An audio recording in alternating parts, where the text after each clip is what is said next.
Okay, I think we're running. You remember everything? There's a video camera there, videotape. Don't work for the judge. Yep. Don't work for either side, but the two sides may see the video, the report, things like that, right? Okay. Okay. How was it last night? Did you sleep okay? Yeah. Reasonable dinner? Tacos. Taco.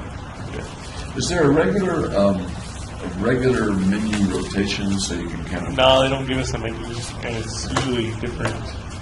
So it's not like Friday is pork chop day or something? Right, you know, Italian night.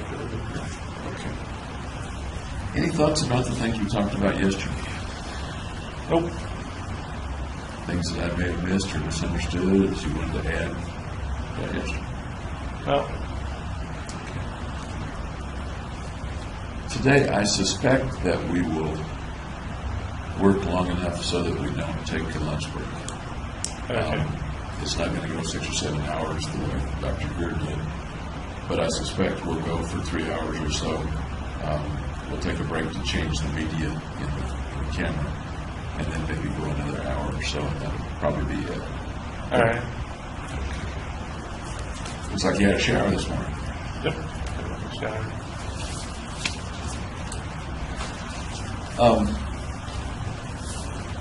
I'd like to go over some things that I've kind of marked in the notes of our previous talk at Cynthia, and a couple of other things that kind of jump around a little bit. Let's see what I have here.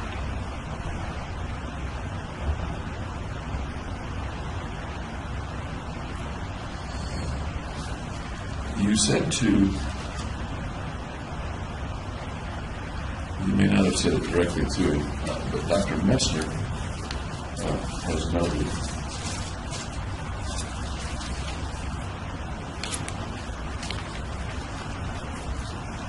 some things about what you described as trying to physically and mentally differentiate yourself from your normal self. Does that ring a bell at all? I think when he asked about the photos, I said I was trying to differentiate myself from them. Okay, the diet here, that makes sense based on what I have here.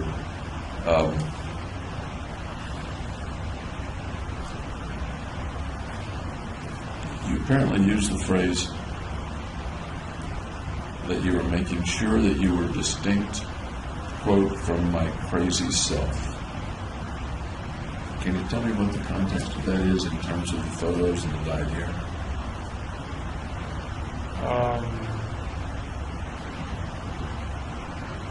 I'm not sure the context.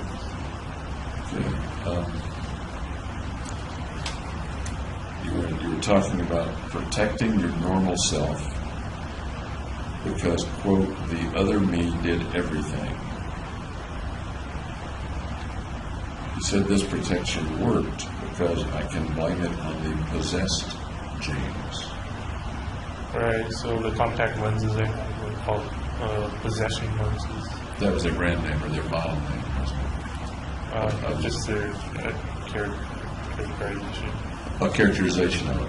Was that like in the way you would order them, they are possession lenses? Yeah, they or call is that them. a phrase that you would give to them? No, they call them possession lenses. Gotcha.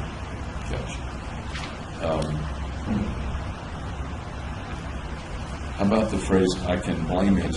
I think we're referring to the killings. I can blame it on the possessed James.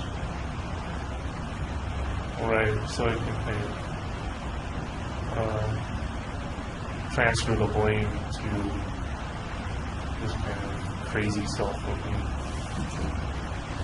And I think you're referring to the way that you were thinking before the event, around the time you were creating the notebook and things like that. Is that your understanding too? Yeah, that's the setting.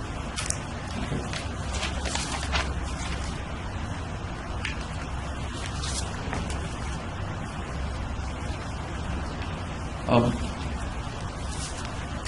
You haven't used the word very much with me,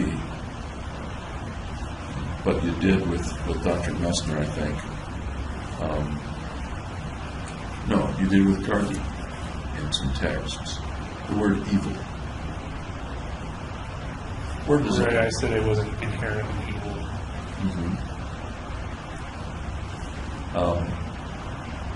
Where does your concept of evil fit in all this?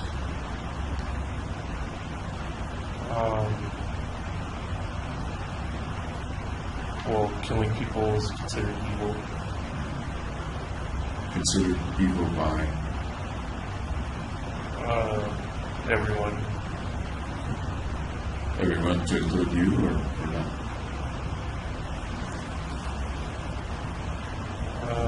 I'm not sure. Think about it a little for me. You said everyone considers killing to be evil. Right, sometimes it's a necessity, like in war. Right. But I think we're referring to killings such as you were thinking about with Gargi, or such as you did. Are you part of the everyone that considers it evil? No, I don't think so. If everyone considers them evil, is there a reason that they shouldn't consider your act evil, even though you say that you don't consider it evil? That's not a very clear question. How much weight should we give to your simply saying, I don't think it was evil? That's up to the person to decide. I'm sorry? That's up to the person to decide. Up to the person who's saying? Who's saying that? Okay. Meaning it's up to you to decide whether it's evil or not. Oh, it's up to whoever's trying to figure it out. Okay. One of the things that you said to Gargi in the interaction, I think it was back in March, late March of 2012, was that what you feel like doing is evil. That is the acts. What I feel like doing is evil, so can't do that. And you were referring to, in your words, kill people, of course. At that time, at least what you said to Gargi was what you were contemplating doing was evil. It's considered evil by society. Well, you said to her that it's not just considered evil, you said it is evil. And I'm wondering, there are a lot of reasons that you might have said that to her. Is that the way you felt about it when you said it, as far as you can remember? I guess so. And it was a long time ago, and it was in a particular context, I understand that. Okay.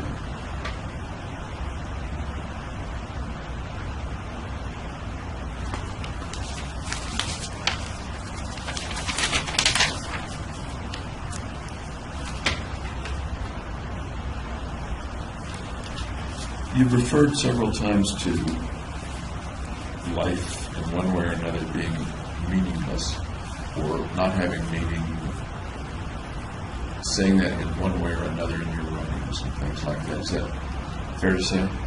Right, I couldn't find a meaning to life. Okay. Do you still feel that way, by the way? Oh, yeah.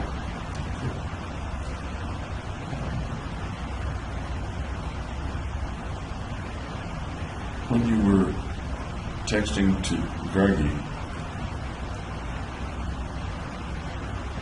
you said, if there's a meaning to life, and you take that away from other people, you have prevented their purpose. So you're making it conditional, if there's a meaning to life. But it sounds like, at least in that interchange, you're considering that there might be a meaning, and taking it away from other people prevents their purpose. Does that make sense, or Yeah. am I misunderstanding? No, that makes sense. Okay. And you say a little further down that if you take away their purpose, quote, it still makes my life more meaningful. Right, it's kind of back to that value system. Okay. And, okay, that helps. Because you haven't really clarified what the meaning might be, but one of the things, correct me if I'm wrong, is the value system, the human capital value.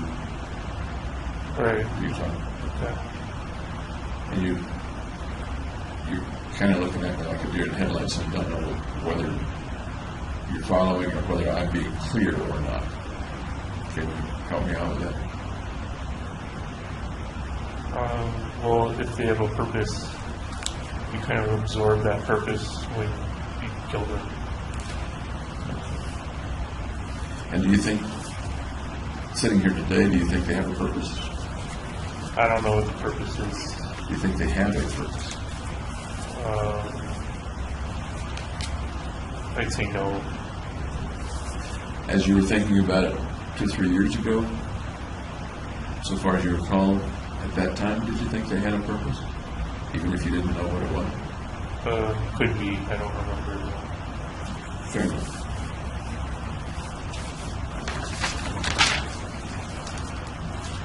By the way, may I take your pulse once more? Okay.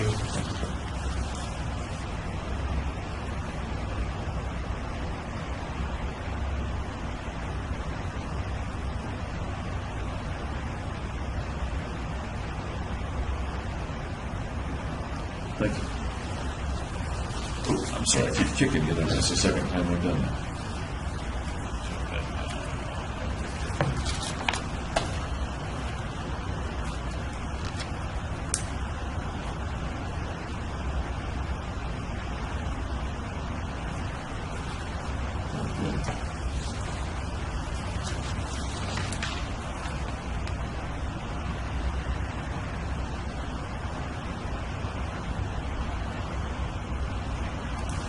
Coming back to the word evil,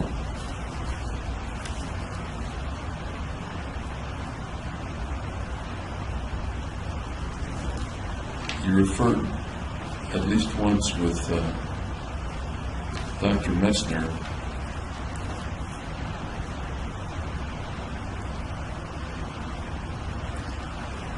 that you thought killing people at the time was evil because it was against the law. Do you remember that, or is that? Yeah.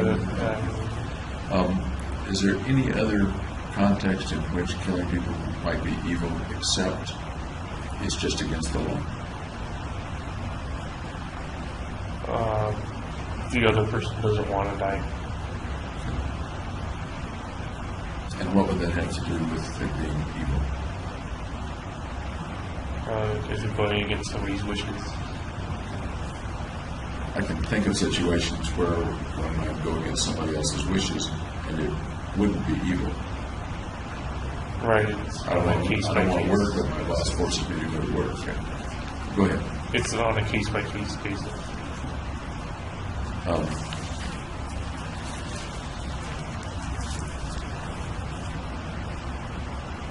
Talk to me about morally evil, killing people in the context that we're talking about today. Talk to me about morally evil. What are you talking about? What comes to mind? Something that's against the law.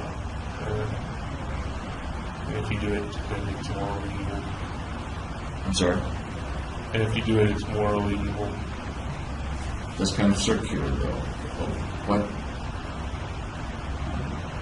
you talked yesterday about your view of morals in one way, moral relativism. Right. That is, what's moral is what you think is moral, and what's immoral is what you think is immoral. Am I paraphrasing that? Pretty much. So. Okay.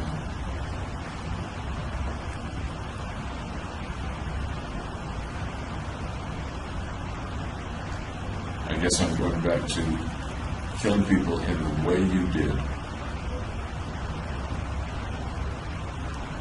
Can you talk to me about it in a context of evil, or does that simply not apply? No, because it wasn't malicious.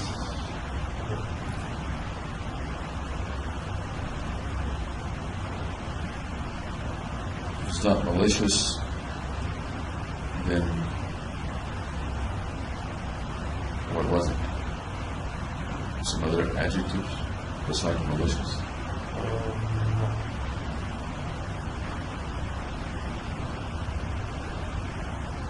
I don't know. I think you used the word necessary at some point. Does Yeah, that- to complete the mission, yeah. It wasn't malicious, was it benign? No, it was still harmful. Harmful? Okay.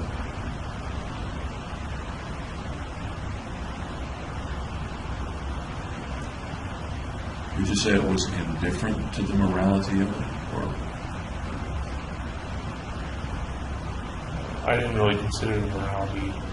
irrelevant to the morality of it? Okay. I don't want to interrupt you, but you did answer. You said you didn't consider the morality of it. Right. And do you have a feel for a reason that you didn't consider the morality of it? I don't know. It just wouldn't, it didn't matter morally. Didn't matter morally. Okay. You spent lots of time preparing, lots of time thinking about it Right. in one way or another. Does it make sense that other people might think about it in terms of morals? Or evil Yeah. or mattering or something? Okay. Would they be accurate in thinking about it in terms of morals or evil or in mattering? The lives mattering? It's all subjective in their opinion.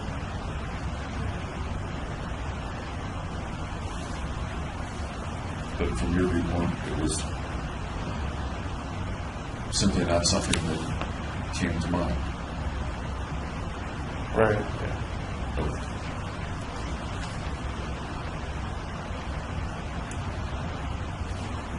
You did think about whether or not children would be killed, though.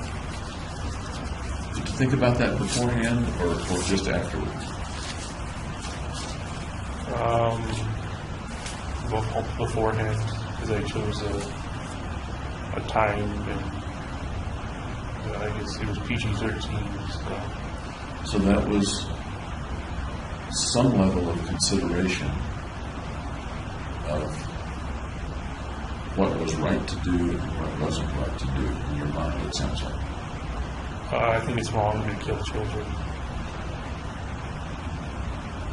So you were considering at least one thing having to do with right or wrong, and that had to do with children, and you wanted to leave them out of the equation. Right. Is that fair to say? Yeah. Okay.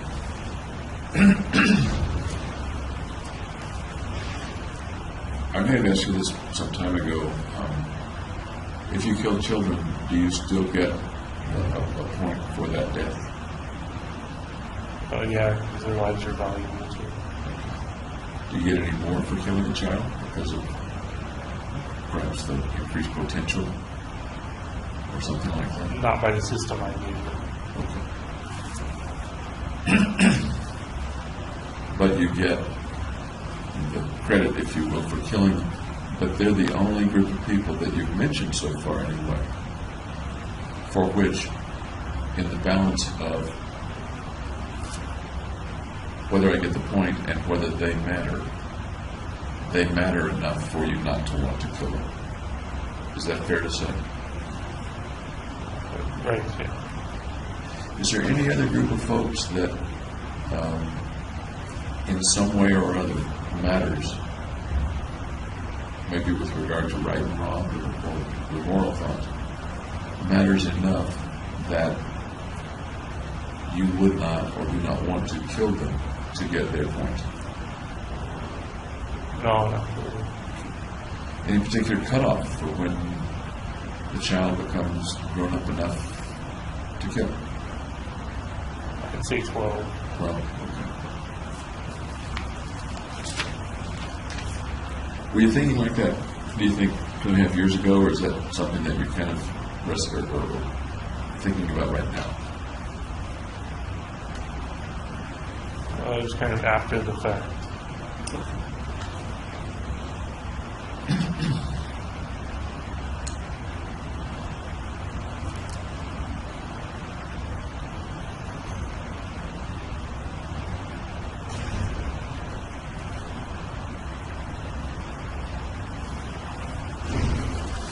You mentioned to Hillary at some point that you were bad news bears. She should stay away from you. Yeah, I wanted to protect her.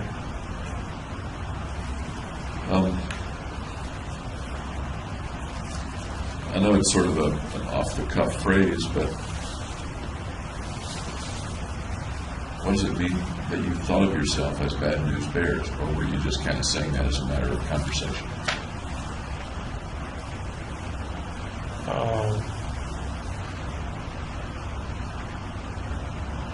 It doesn't really mean anything. I think it was a movie or something. Sure. I guess what I'm getting at is, did you think of yourself as bad? I thought other people would view me as bad. Did you think of yourself as bad? No. As I say, it sounds kind of like an off-the-cuff remark and not a deep philosophical thought. Right.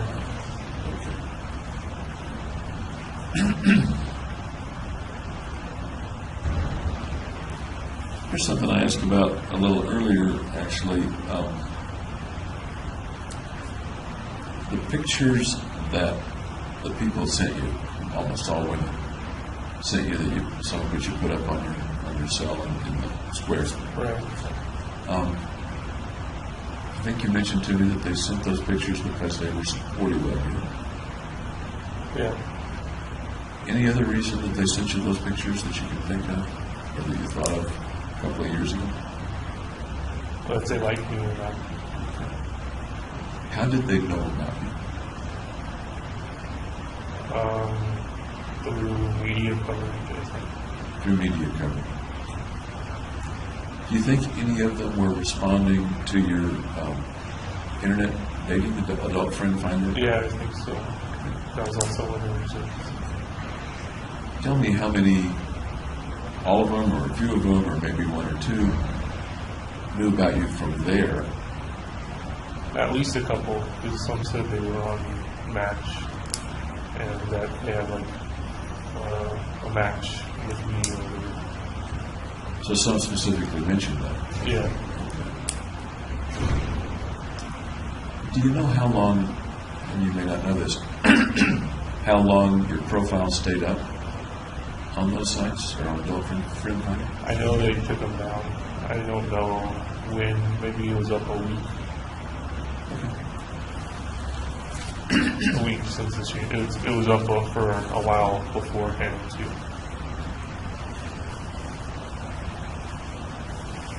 The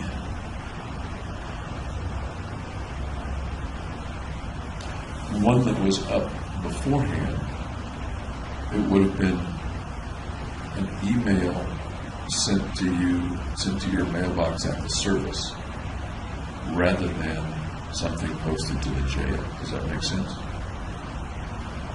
Yeah, I don't remember getting it in an email. How many of those services did you try, or did you join? Match.com and Adult Friend Finder. There was an indication that you canceled your subscription, but it may not have been to Adult Friend Finder. You canceled at least one of your internet subscriptions that had to do with women. Do you remember that? Yeah, I think it was XXXmatch.com. Okay. So that was another kind of match deal that was a little more. Another dating site. Yeah. Was it a little more sexually oriented? The XXX in it, or? Yeah, I think so. Did you get any responses from that? XXXmatch.com? Yeah, but I think they were fake from the employers to try and get you to buy more services. How did they do that? Well, they just post a fake profile and then contact you. Saying, hey, let's hang out or whatever. Did the stuff that they would send get pretty explicit, or would it be, hey, let's go have coffee? No, I wasn't too raunchy. I'm sorry? It wasn't too raunchy. Okay.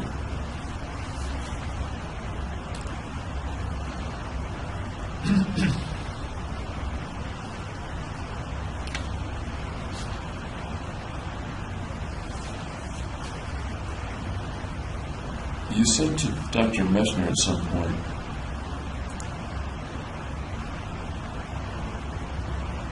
that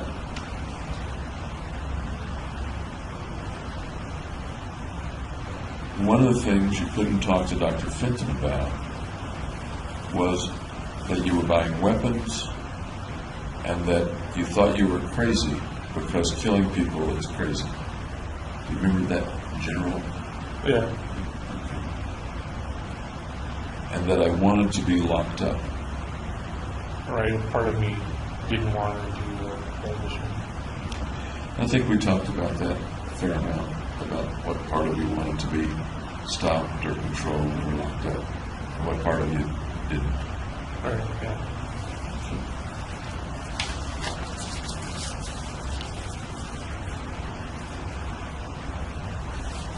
I asked yesterday a little bit, and I'll just kind of recap it.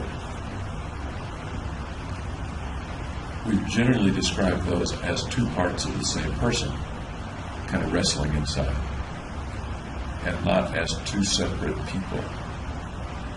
Right, it was still one me. And you were aware of both those parts of you, Yeah, or not? I think so. Okay. Excuse me.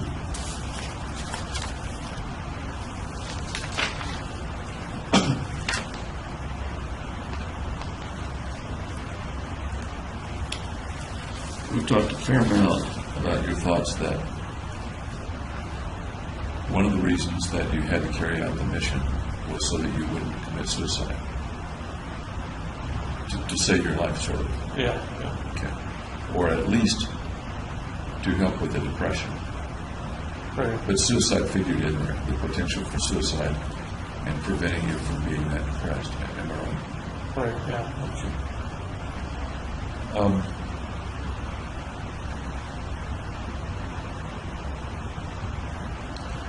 Tell me about the concept of trading other people's lives for yours.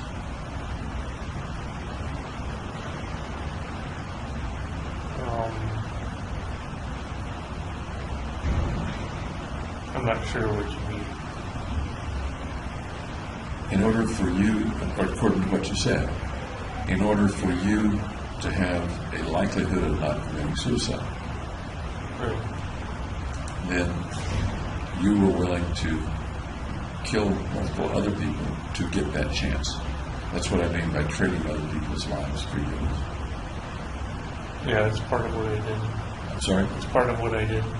Okay. Tell me about the rightness or wrongness or morality or logic of that. I guess I'm thinking about moral logic, whatever that means to you. Just that it was necessary to do what was in my best interest. If it's in my best interest to kill people in order to have a chance at feeling better, not a guarantee, but a chance, does that seem okay or not? Or where does that fit in the moral scheme of things? Well, it's against the law. Okay, we talked about being against the law. You're pretty aware of that. But I'm really talking a little deeper than that. I guess it would be selfish if you did that. Selfish is one word. Anything. Actually, it seems real selfish, too. Yeah, real.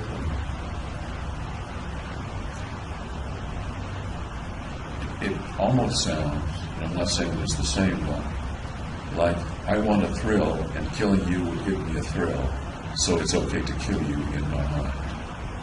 I know you didn't kill for the thrill of it. Yeah. Because I don't think you killed for the thrill of it. No. But it sounds like there's something I want, and it's okay for me to kill you because I want it. I'd say it's something I need Okay. as opposed to want.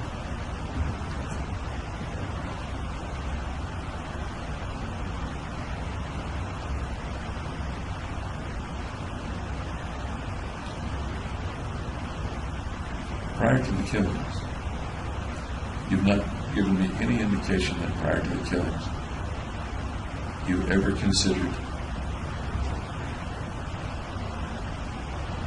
killing other people just because you needed something they had, except for this, the planning for this event.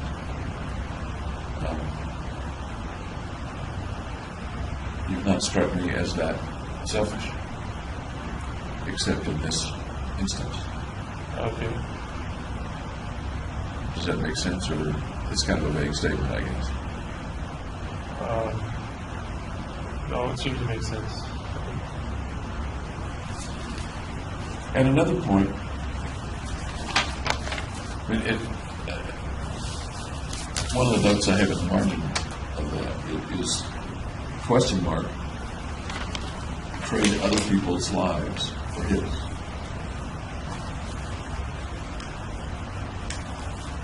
At the time, did that sound like a reasonable trade? Yes. Does it still sound like a reasonable trade? Yeah. And take that a step further, if I may. You've indicated to various folks that you thought there was a maybe 50-50 chance that killing the other people, would make you feel better, would alleviate your depression. Maybe a 50-50 chance. Did you feel like it was, or is it okay to kill other people for a 50-50 chance at feeling better? If there's no other options, What other options might there have been? if therapy worked. I'm sorry? If therapy worked. Okay. Was the therapy working? No. You said several times that you did feel less anxious. It wasn't working in regards to the depression. How many times had you gone to the psychiatrist about it?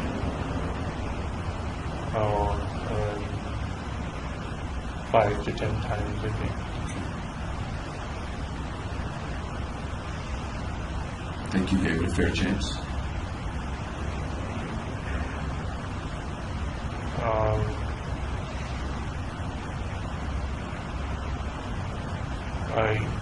There was kind of a misunderstanding that they didn't know I was depressed, but I thought they knew I was depressed. Did you tell them that you were depressed? No, what happened was I got the sertraline and I looked it up online and saw that it was for depression. So I thought they were treating me for depression. To be fair, you weren't telling them everything. Yeah, I held back. Yeah. A bunch of stuff.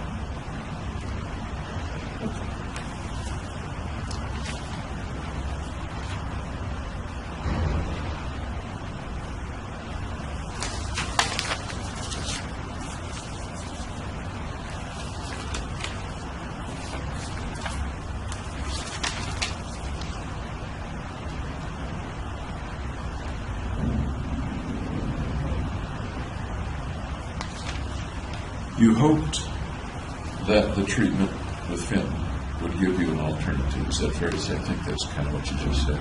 Yeah.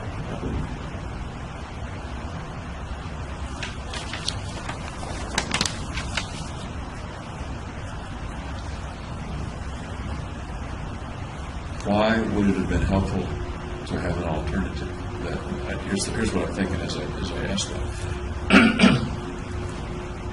if there's not much that's morally wrong with killing other people for this purpose, to make yourself feel better, or to bring yourself more value,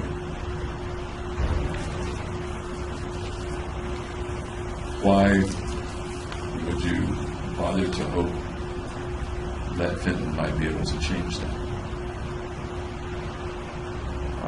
Because if she could cure me, then I wouldn't need to be isolated in jail. You jumped from the need or wish to kill people to isolation in jail.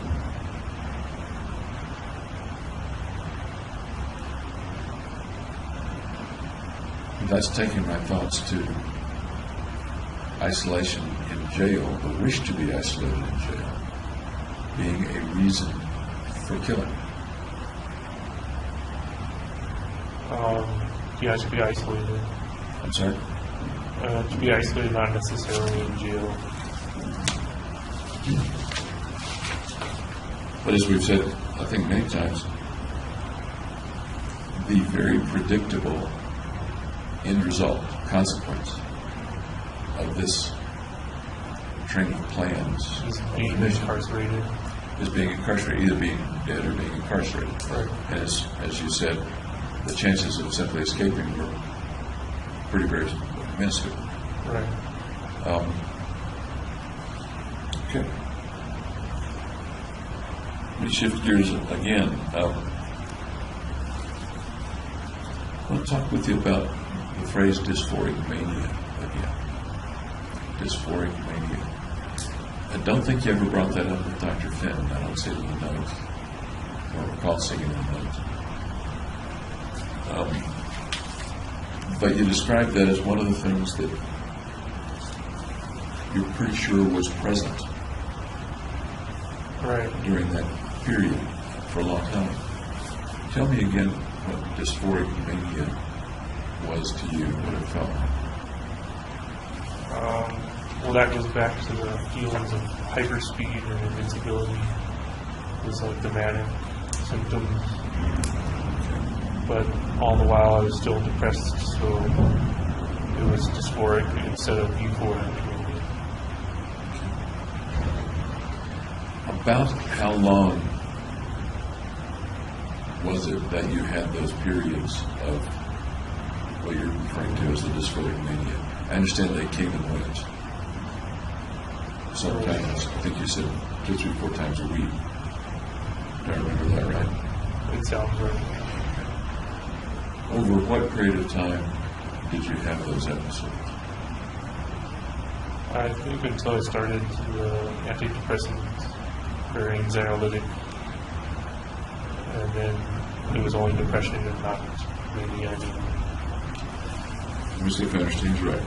It started with the prescribing of the antidepressants and the anxiolytic? No, it ended. Ended with it. Okay, so that's about where it ended. Right. And roughly when did it start?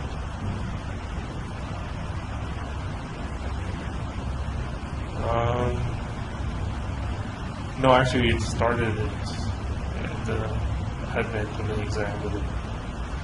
I think the medication caused me to go manic or something. You think the medication caused you to go manic? Or in a dysphoric way? Yeah.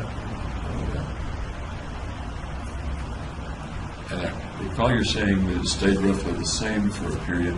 When did it end, if it did?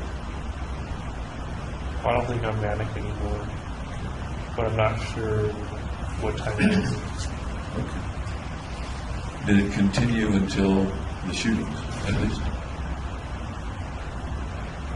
I'm not sure.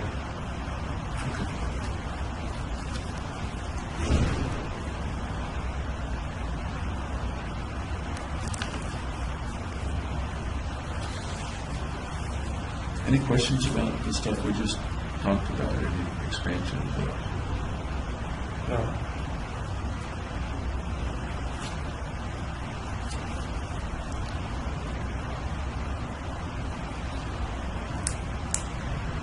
And I'm reminded that pretty much everything you talked about with Dr. Fenton, you recall talking about the mission, has to do with helping you to not be depressed or suicidal, and bringing the value in other people to you, which also would help you to feel better. Right. There's little or no mention of the hatred of mankind business that we talked about a bit, unless I ask for it, unless I specifically ask about it. Everything in the record for several months up to the shooting refers to a benefit to you in terms of not being depressed anymore, not being suicidal anymore, and or having the value of the people that you kill. Right. I think I was manic when I wrote the hatred part.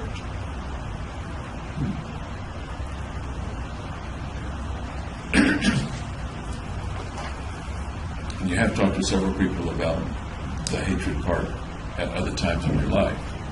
That's what you're talking about when you wrote the hatred part in your notebook. No, I didn't generally share it. I think I said it to Ben once. Okay. I think you're right.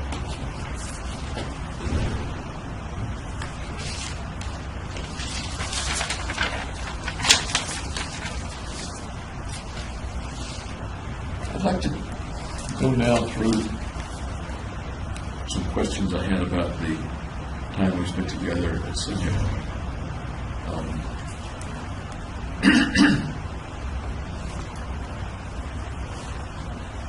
And again, it'll skip around quite a lot.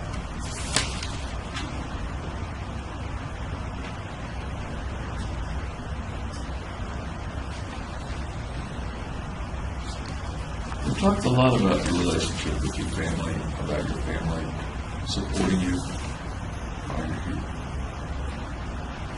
At one point, you said that one reason that you'd like to stay alive is because it would hurt your family if you were dead. Yeah.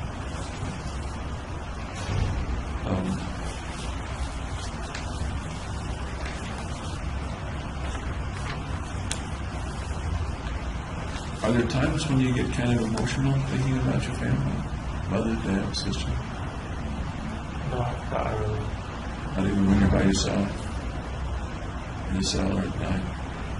No.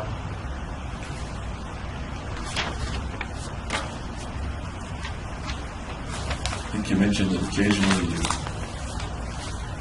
get a tear in your eye. I've not seen you come close to tears. It's not always unusual, but we've talked about some very emotional subjects sometimes. I think closer to the incident, I was more emotional. About the incident or about other things? No, not about the incident. Just closer to the incident, I was more emotional towards my family, that they cared about me and stuff. When you say close to the incident, do you mean close after the incident? Yes, after. Okay. What do you make of it not being, the closeness not being so emotional? Matt? Was kind of accepted the way things are.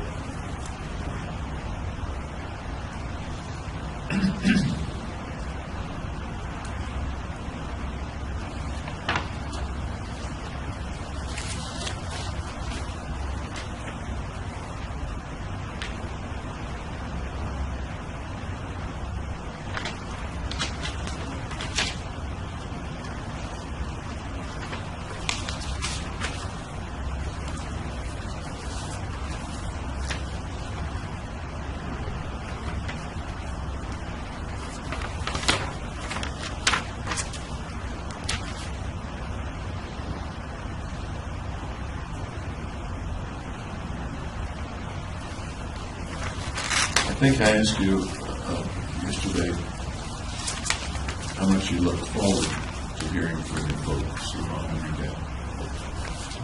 Let me ask you again, how much do you look forward to it, think about it, versus, oh, a letter appeared and my lawyers gave it to me? No, I'm happy when they send me letters. Do you think about their sending you letters before you get the letter? That is, look forward to it. Yeah. If they miss a week, or if the letter is a bit late, does that trouble you? No, it's kind of an erratic schedule because they don't, my lawyers don't bring them every week. They might bring 2 or 3 on a certain day. We know that Chris doesn't write to you. Would you like for her to write to you? Would you prefer it or not? Well, my mom usually writes what my sister's up to anyway. Would you like for Chris to write to you? Would you prefer it or not? Doesn't matter what she wants to.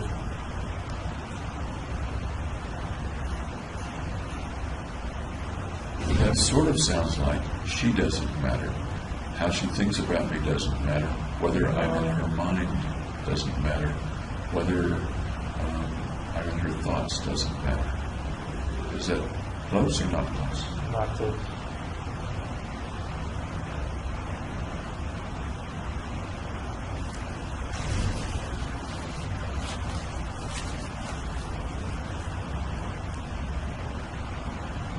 Can you talk to me about how that's not close? Because you use the phrase, it doesn't matter whether she writes or not. Right, because I know she loves me anyway. Okay. And you said that before. You've told me that. Okay.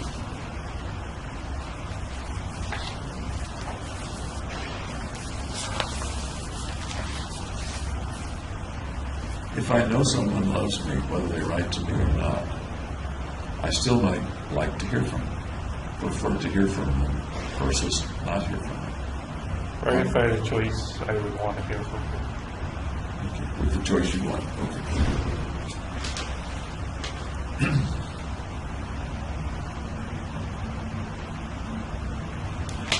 Did your family take many pictures or videos when you guys went places like the trip to Lake Tahoe, things like that? I'm not sure. I wasn't the one taking the pictures. Well, that raises an interesting thing because I hadn't asked your folks for photos like that. That's what I was referring to, but you raised another point. Did you ever take pictures of stuff on your phone? I know you took some because we've seen the contents of your phone. How much did you want to remember events with friends or family?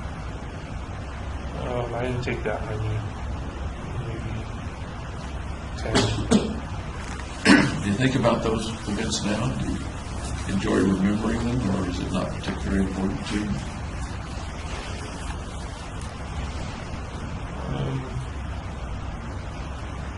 I don't know. Think about it. Do you think about those times? Are they important to you or not important to you at this point? I'm talking about family vacations. Good times with family, good times with friends. Yeah. The pictures aren't important. It's what they represent was important. Do you think about what they represent very much? The good times with family, good times with friends? It's a fond memory. How much do those memories come up in your mind? Maybe once a day. And when they come up, how do they feel? How do you feel? Reminiscent. Can you expand on that a little? What do you mean? How do you feel when those fond memories come up? That those were happy times in my life.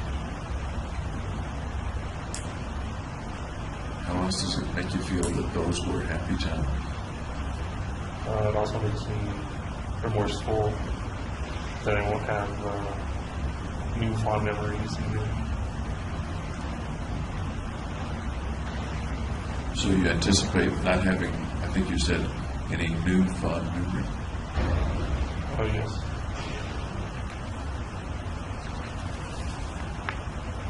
Sounds a little sad. Sounds very sad, actually. Yeah.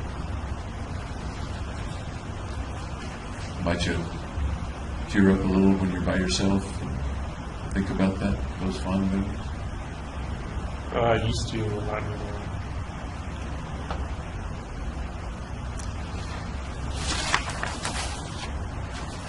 You mentioned the medication that you were prescribed, the anxiety medication.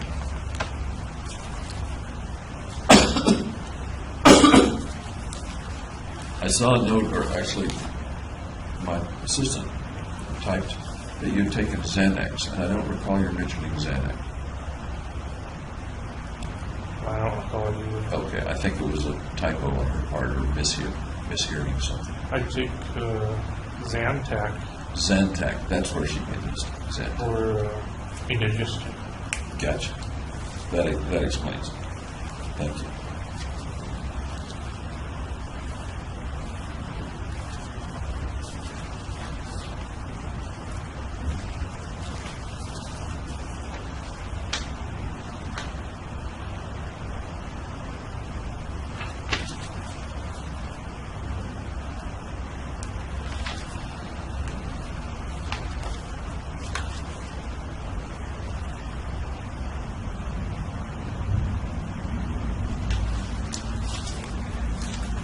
We talked a little bit at one point about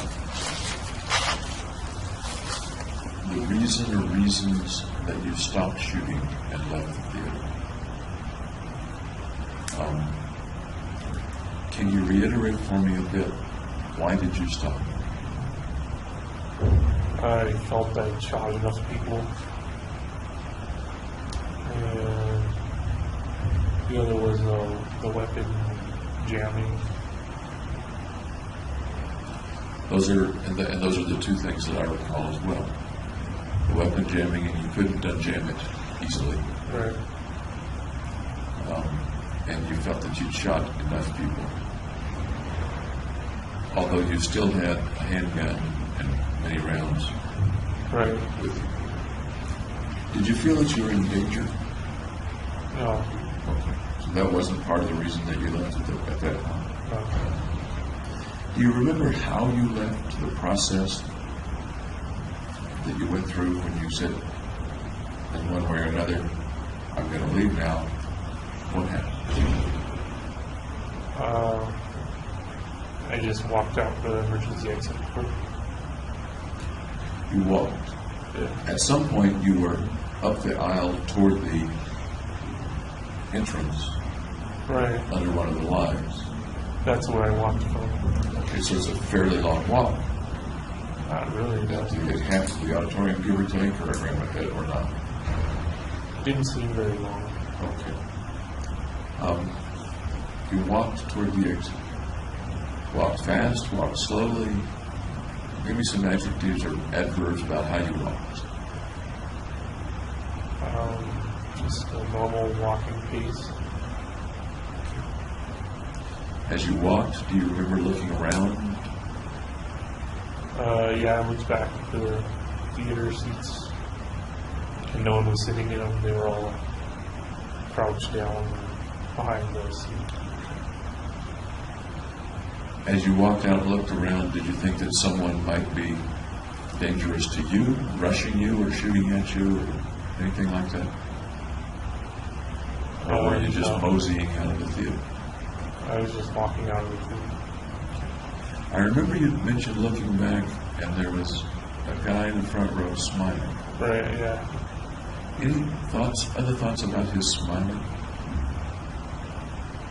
I don't know why he was smiling. Do you think he might have been grimacing rather than smiling? No, I'm pretty positive it was a smile. So you don't think he was grimacing because he was hurt? No, he wasn't like holding his leg or arm or anything. that would suggest that. Was he sitting in the seat or crouching or hunkering down behind it? He was sitting in front of his seat. So he was quite exposed. Because he was in the front row too. Do you recall whether he was sitting on his seat or He sitting? wasn't on the seat, no. Nobody was on their seats at the end. Do you understand that he was on the floor in front of his seat? Right. Can you describe how he was sitting?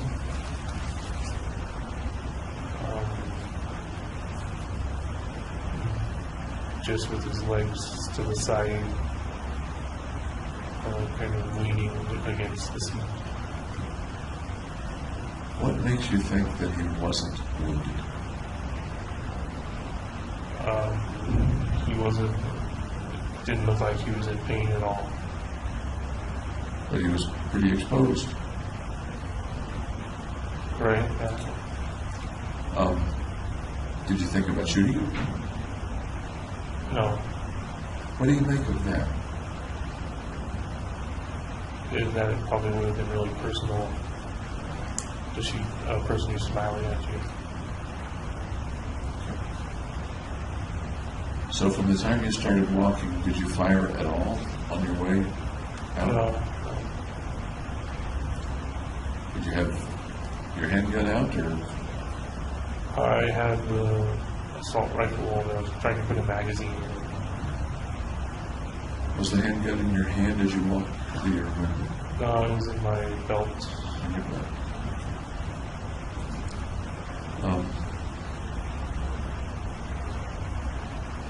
As you walked out, thinking down the aisle, there's kind of a curtain that creates the exit aisle, am I right? I'm not sure what you mean. As you go behind the screen, I never went behind the screen. There's a space behind the screen. They thought somebody might be hiding there, so they cut it down. okay, but the door, the exit door, is in the same plane as the screen or behind the plane of the screen? Behind a bit. Okay, and that's kind of what I meant. Is there some sort of...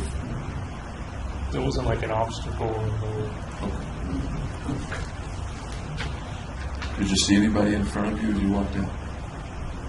No. But I think you said you observed some people going out that way.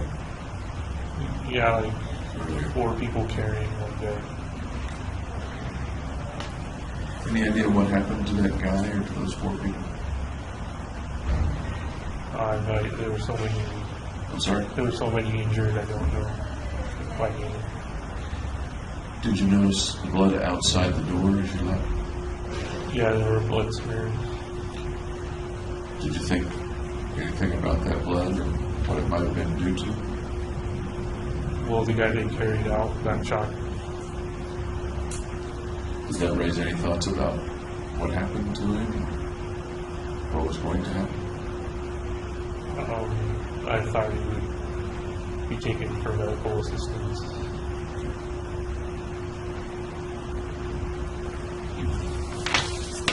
Then when you got outside,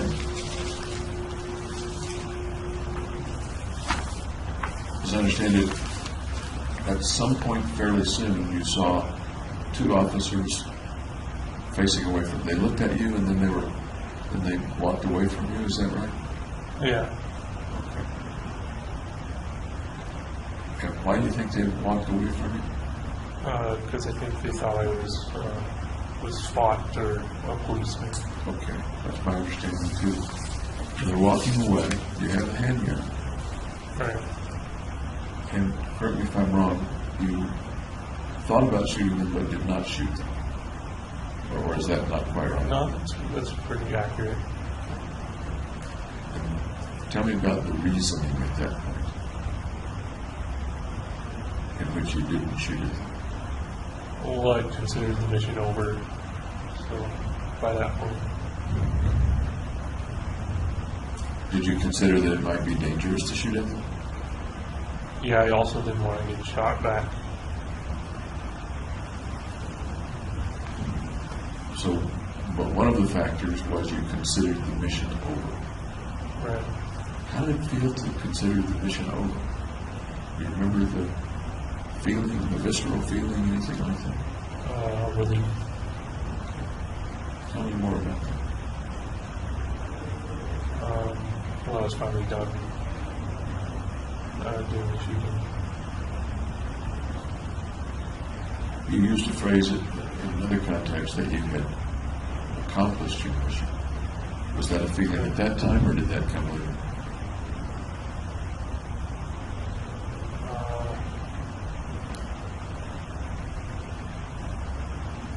I'm not sure. At what point did you take the handgun out and put it on top of the car? Once I saw the backs, the two police officers. Okay.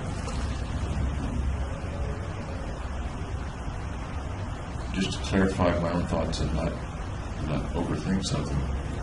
You took the handgun out, put it on top of the car. Was there a point at which you thought about shooting them and decided not to? Or did you never, as far as you recall, think about shooting them?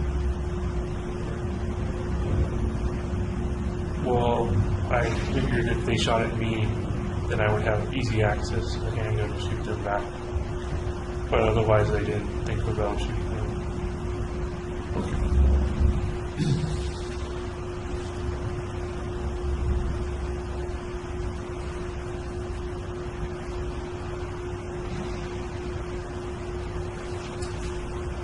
You talked about having some trouble studying, trouble focusing on your studies in January, February of 2012.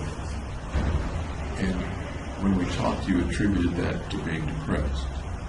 Do you recall that conversation or that thought? No, not really. What I was asking myself was, might your difficulty focusing on the studies in January, February have had to do with your mononucleosis? It could have. I was pretty sick. How long were you pretty sick with it? 2-3 months. 3 months. And over that 2 or 3 months, that would be January, February, March, or December, January. December, January, February.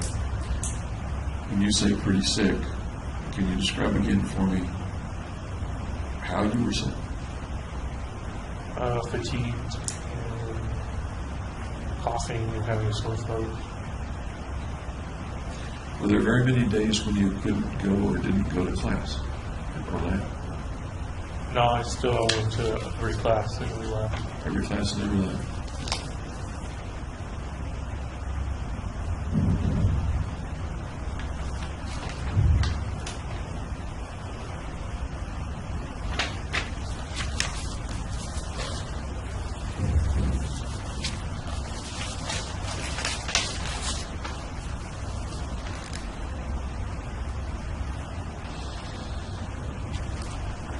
I'd like to talk just a little bit more about the thoughts that you were under surveillance when you were planning things and ordering weapons and going to Byers Canyon, etc. You used the phrase, or one reason that you thought you were under surveillance was that you were going to commit a crime. Right, I think if you're doing something illegal, you probably become more aware of police around you. At the time, not as you think about it now, perhaps, but clearer yet, at the time, do you think you were just hypersensitized because you were planning a crime, to use your word? Or do you think you were... I think there was some paranoia. And tell me what you mean by paranoia. Imagining people were after me when they weren't. Imagining means to me sort of a thought about something. somewhere out on maybe the same spectrum, there's the deep, true belief that they're after you or watching you. Can you pinpoint a little bit for me on that spectrum where you were with that back in? A little bit more moderate than deep-seated. I'm sorry? Than deep-seated. A little more moderate than deep-seated. Yeah. Did you do anything to combat the possibility of surveillance? I closed all the blinds in my apartment. Anything else? No, Did you keep the blinds closed all the time or close them some of the time? all the time. And by closed, the blinds are down and the slats are... So nobody can see it. When, for example, did you do the dark tinting on your car windows?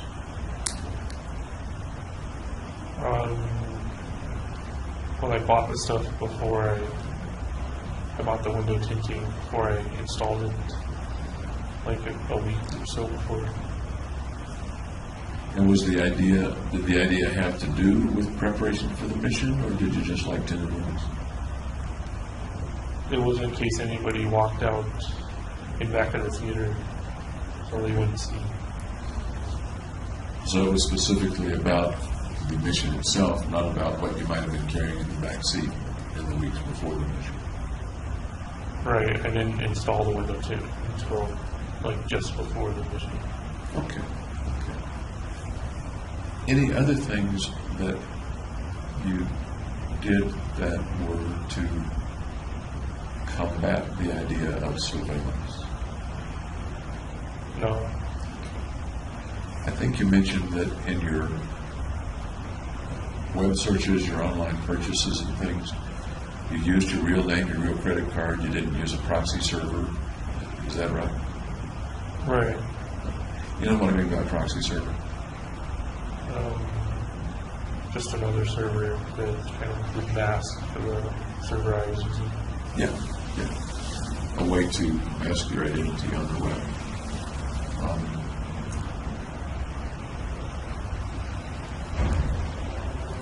Did you ever see around your building, for example, cars that you thought might be there to observe you, or FBI, or law enforcement?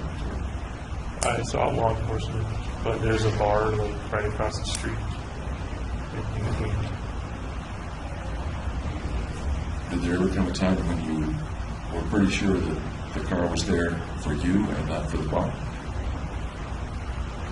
Once or twice, but it was an unmarked vehicle. So, When you say an unmarked vehicle, yeah, it wasn't your typical cruiser. It was all black. kind of Crown Victoria with spotlights or something?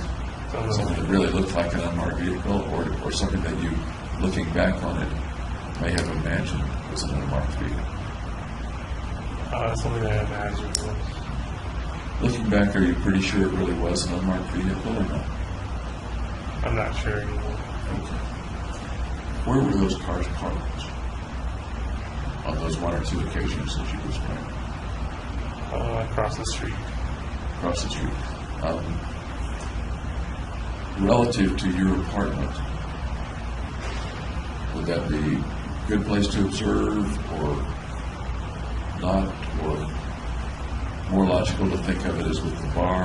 Or I think he was trying to get drunk drivers from the bar. I probably asked this as well, but you use Byers Canyon as a place to practice. Right. And that's 2.5 hour drive. Well, 2 hours. 2 hours. I drive. Okay. Any particular reason that you wanted something that far away? No, I went to it mainly because it was unsupervised. Okay. And I remember you mentioning that. When you were firing the weapons, I've asked you before, and I'd like to ask you again, actually. What was the feeling when you first fired the weapons there, later on when you fired the weapons, how did it feel to shoot those weapons? It felt routine. Routine? Yeah. Even the first time? Yeah. It was a special emotion attached to it. You fired lots and lots and lots of rounds. Right. Really, thousands of rounds. Yeah. Unless you were there for many, many hours, you probably fired, at least some of the time, very rapidly. Is that fair to say? Yes. As you're firing the rounds, what position were you in? What physical position were you in? Standing up. Always standing? Well, I tried crouching a couple times just to mix it up. Did you ever fire them while you were moving, while you were running or walking? Yeah, I would move side to side and shoot at the target. Do you recall making any noises when you did that? No, I didn't make any move. Yelling or screaming or saying, take that, or No, nothing. gotcha, or anything like that? It's just a paper target. So. You raise another interesting point. You were shooting at paper targets. They were body mass targets, I think, right? Life-size silhouettes or not? They were close to life size. When you did that, do you recall ever imagining that they weren't paper targets? No, I strictly knew they were paper targets. I need to take a quick break. I'm going to ask the gentleman to come in while I go to the restroom, if that's all right for you. Let's see if I can use this.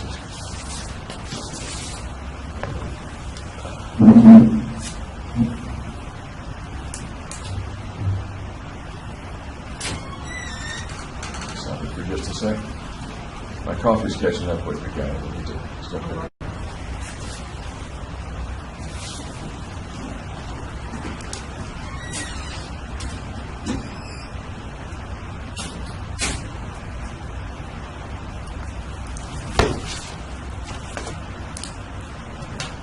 Okay. Appreciate that, break. Let me take your pulse once more, minute.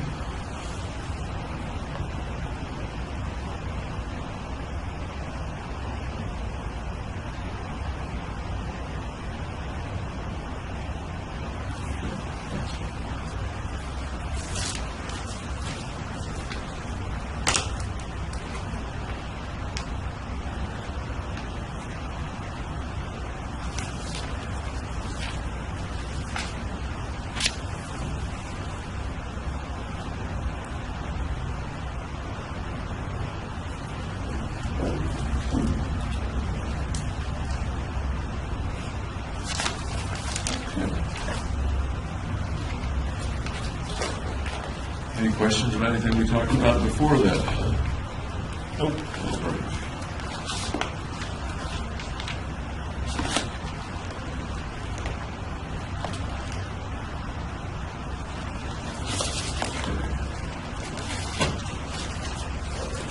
Continuing then to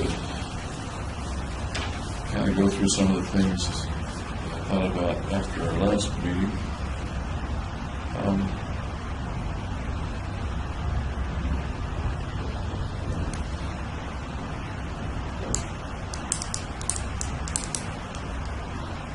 We've talked a bit about reasons, motivations for the shooting, and really for the whole process that happened before the shooting, shooting itself. We talked about the clear expectation that one way or another you would be controlled when the shooting occurred, after the shooting occurred. And the likelihood that you'd be in a situation such as you are right now. We've talked a little less about the idea of being remembered. I remember we looked at some photographs. We talked about your thoughts of posting something with the New York Times. Talk with me about, again, being remembered if you can. Well, that's just what the photographs were for, is to be remembered. Can you talk with me again about how you believe you'll be remembered? There's not so much a for or how reason. It's just, this is the photograph of me, and that is what will be remembered. Going back to July of 2012, I remember you and I looking at the photographs, the various photographs together, and you're talking about what they might mean and how people might interpret them as they remember you, or simply interpret the photographs. What were some of the things that you remember came up in our discussion? That it was devil-like. Okay, one of them was kind of devil-like. Okay. What else? That's the only one I remember. I remember you're talking about being a dangerous person. Right, it kind of portrayed a dangerous quality to it. Tell me about being remembered as dangerous, particularly as you might have thought about it a couple of years ago. Just that this isn't someone you want to mess with.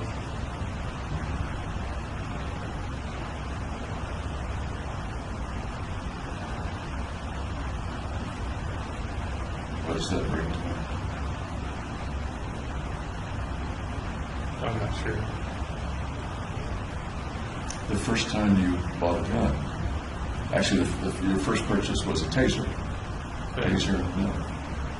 You talked about defensive thoughts rather than offensive thoughts. Yeah.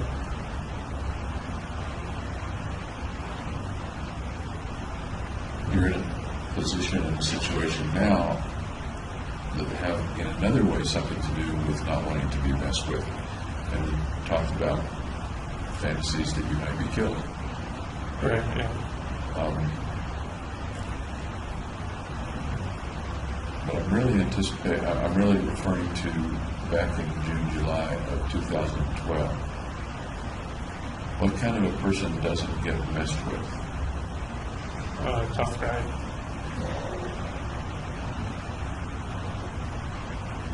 How does that fit with you?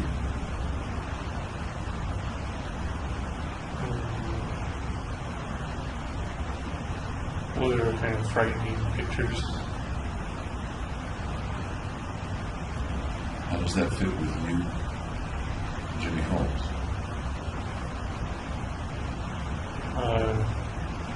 It's unusual because I'm not normally a tough guy.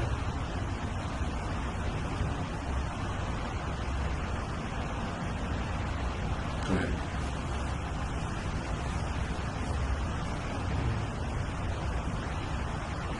I don't know what else to say. That usually doesn't get you off the hook with strings. I mean, you just remain silent until you say something. I may not do that to you here, but that you're not a tough guy. Not normally a tough guy.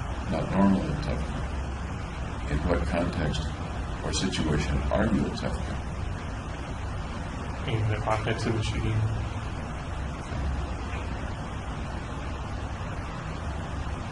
Pretty tough guy during the shooting. Yeah. Talk to me about the tough guy during the shooting. Well, I'm all decked out in body armor and weapons, so it gives off a tough essence. Yeah. Do you remember it feeling tough? Feeling like a tough guy? No, not really. Do you remember before the shootings, it feeling like a tough guy or anticipating being a tough guy? A little. Tell me what you remember about that. Just in taking the pictures. They look different from what I normally look like. And different in the sense of? Having the hair dyed and the contact position lenses.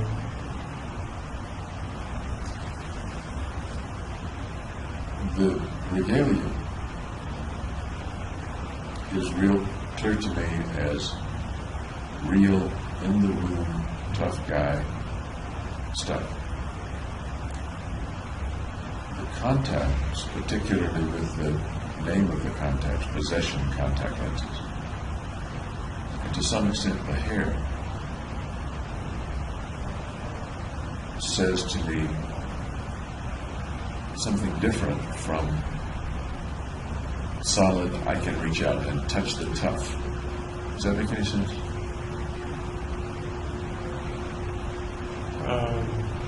A little. What are the possession lenses, or what they represent, or what they felt like, better yet? What they felt like. What does that have to do with tough guy or not tough guy, or with something else?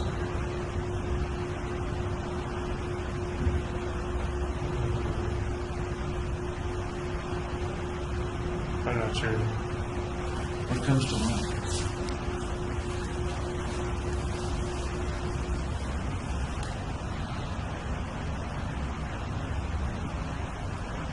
Just that it would be frightening to whoever saw it.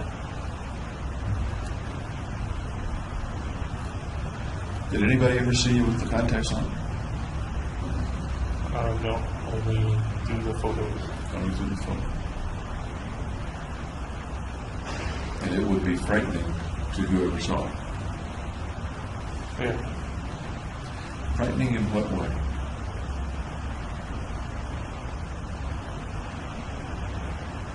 In a frightening way. Yeah. Possession brings to mind, to me anyway, occult, mysterious. The armor, on the other hand, brings to mind physical, tough, can't get through it.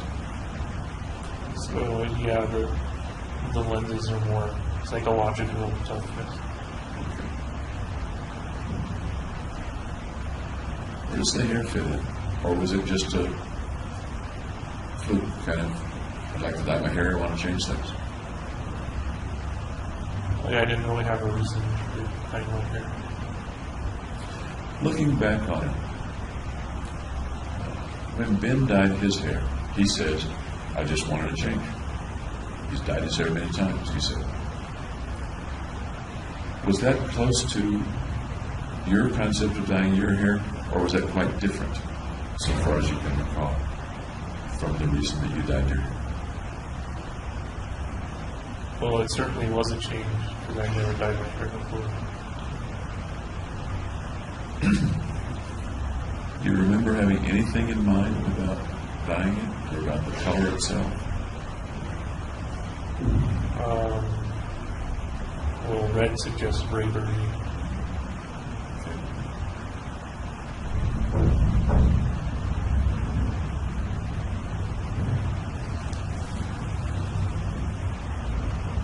Is the James Holmes of 2010, 2011, early 2012 a brave guy? Yeah. How were you at that time a brave guy?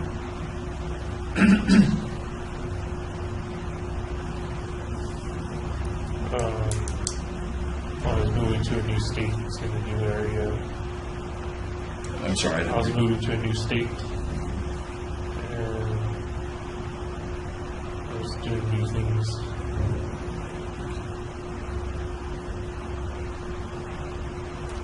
And that takes some courage. Rather than just doing what you always do.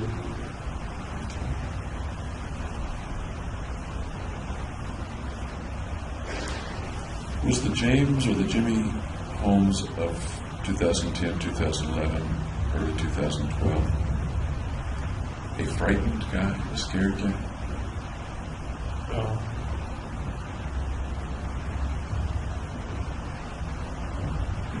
When Hillary's screen was cut, that was May, something like that. It was well after you had started to prepare these things, or not? When Hillary's screen? What are you referring to? Somebody tried to break into her place. Oh, okay, yeah. Like they cut it with a knife. Okay. I think I remember the time, the chronology of things. That was before I bought the first handgun. Okay. You had bought the taser and the knife, but not the handgun. Is that your memory? I'm not sure when I bought the taser and knife. But they were before the handgun, right? Yes. Okay. Did her being broken into, or attempted breaking, apparently attempted breaking, did that scare you with regard to your safety? It motivated me to be more prepared to set up a defense. When that occurred, once again I'm trying to get the timeline straight in my mind, was that around the time you guys, the short period in which you guys dated and hung out together? Or was that before you started hanging out together the first time?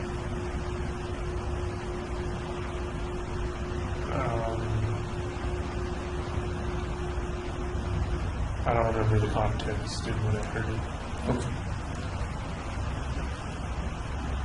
But what you just said was you did feel like creating some sort of perimeter, some sort of doing something to make things more safe for yourself. Is that fair to say? Okay. Do you remember about the time that doing the defensive things began to morph into doing the offensive things, or were they completely separate? Well, once I bought the shotgun, it was an offensive thing. So you said once you bought the shotgun. How about before you bought the shotgun, when you It was still defensive. decided to go get it? Oh, when I decided to go get it, it was an offensive. It was going to be an offensive.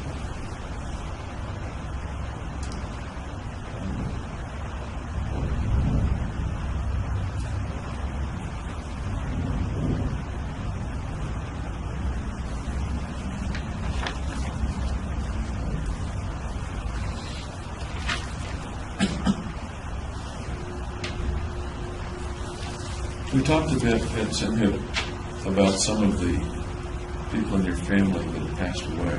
Not very many of them, folks. I think both your grandfathers, remember?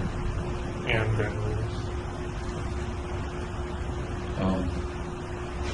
Can you talk a little more about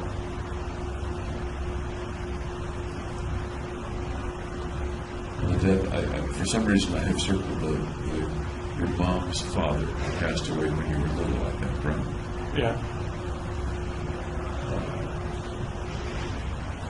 Do you remember very much about interacting with him? No. I was little. Doing things with him? I think we played the piano together once. What did he look like?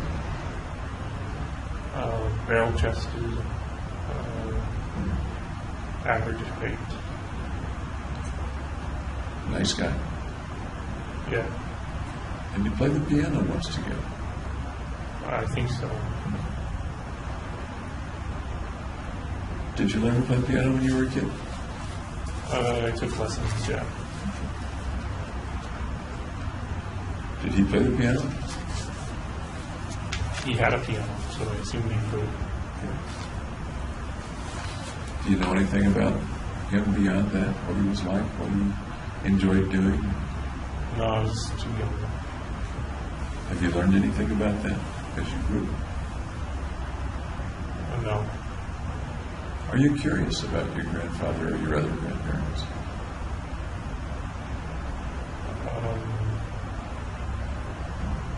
Well, they're gone now, so it's not. Are you curious about their lives at all?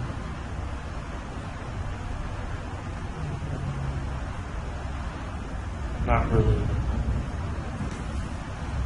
And once again, you say not really. That's kind of got a little caveat in it. So, to what extent are you curious, or do you mean no? I'm not curious about my grandparents' lives. Well, I have a little bit of curiosity.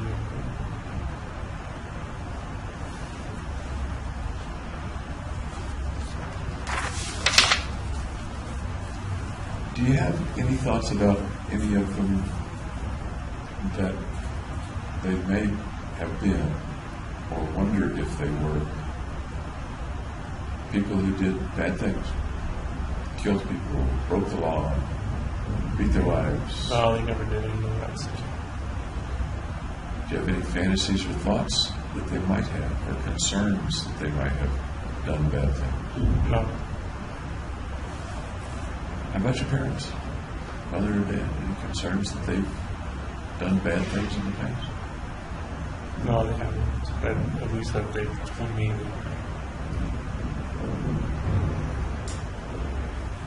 You talked a little about your Aunt Betty. I haven't talked with her. Tell me more about Aunt Betty and the way she looks to you, or what you've done with her, or watched her do. Well, we spend Thanksgivings up in Santa Cruz where she lives. And she's friendly, very quiet.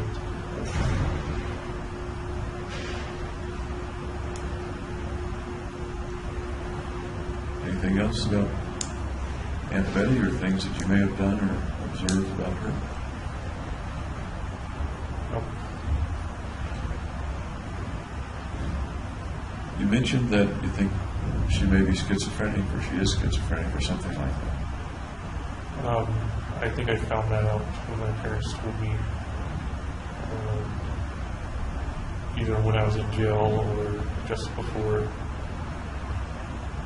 Maybe, well, not just before, but like a year within.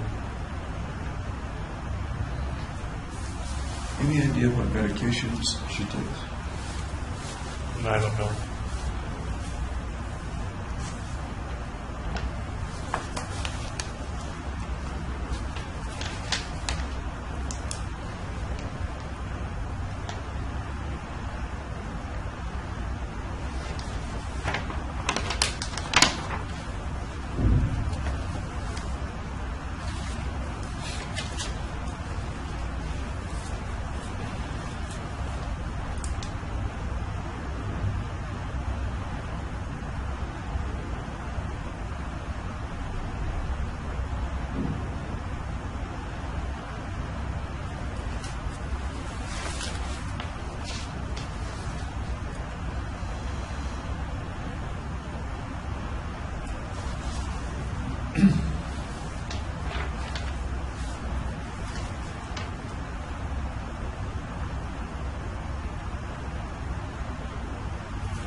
You mentioned that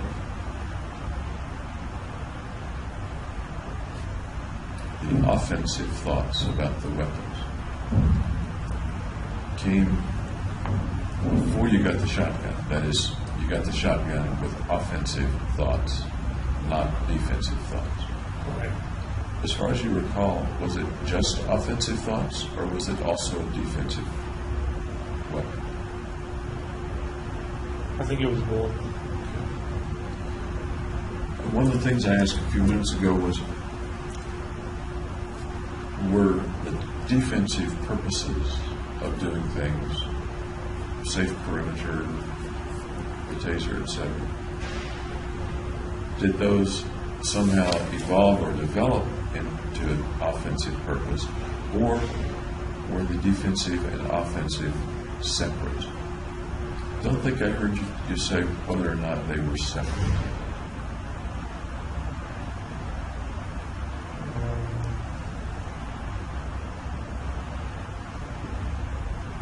So are you saying the defensive morphed into offensive?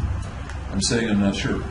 Oh, okay. Did it morph along some spectrum, or are they two separate concepts? I think it morphed. Can you tell me what you think happened or how that morphing took place? Well, my planning got more deliberate. What else?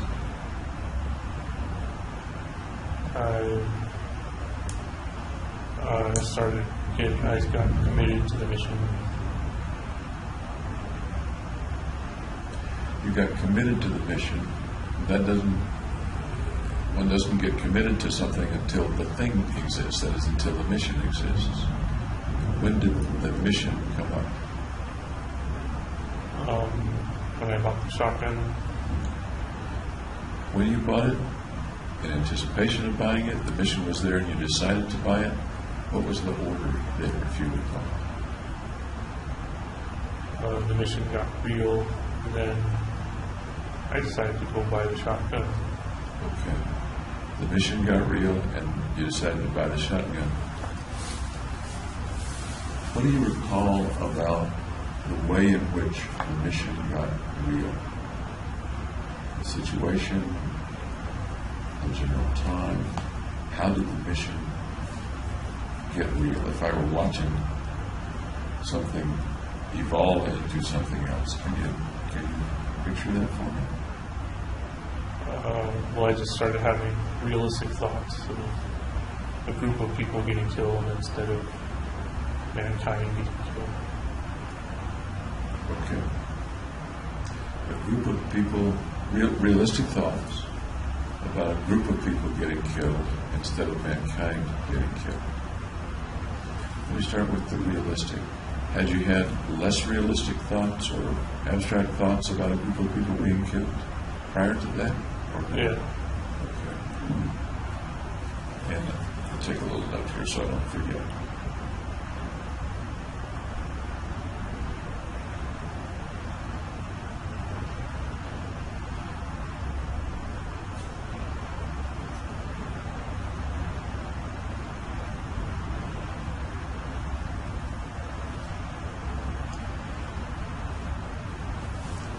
Can you think back to roughly when or how the less realistic thought of a group being killed appeared?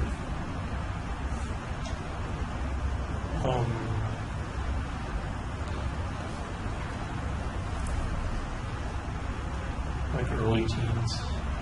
Late teens?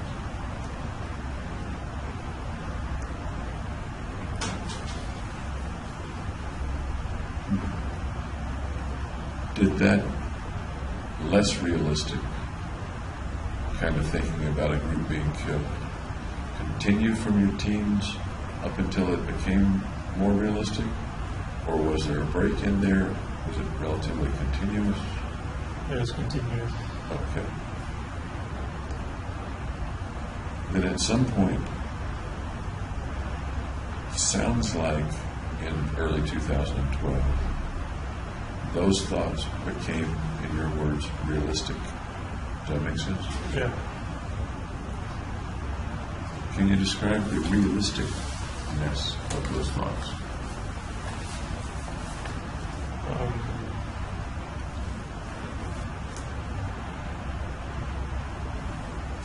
Well, it was a small group instead of like for everybody.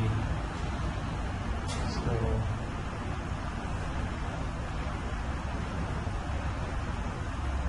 A small group as opposed to annihilation, Is that what you mean? As Or- opposed to, annihilation of everybody. Okay. At that time, do you recall picturing what that group might have been like in your mind? Where they were, what they looked like? What was happening to them? No, it was just a crowd. Just a crowd. Any idea where the crowd was? Not at that point, no. What they looked like? What they were doing? No, they were just a crowd. Were they moving around or sitting down? Standing up?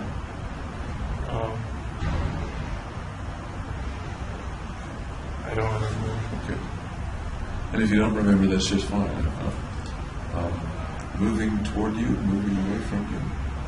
I don't know. Do you recall whether or not the crowd was threatening to you in any way? No, I don't think so. So something coalesced into being a realistic thought of a group killing, not mankind being killed. Right.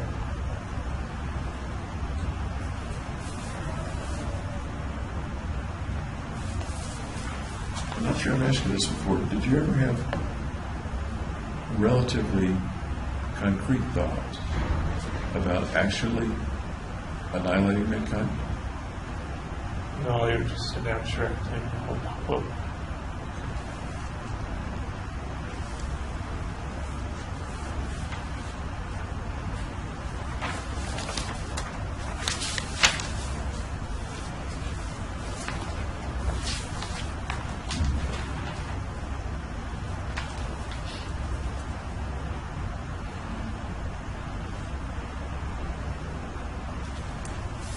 We talked at Cindy up about the word mission, and that the concept of the mission arose out of you, not from somebody else. yeah, it was internal. Okay. Not from some external voice or thought or suggestion. If I'm Correct, yeah. remembering correctly. Okay. And you said it's like I was obligated to do it, that there was no other alternative.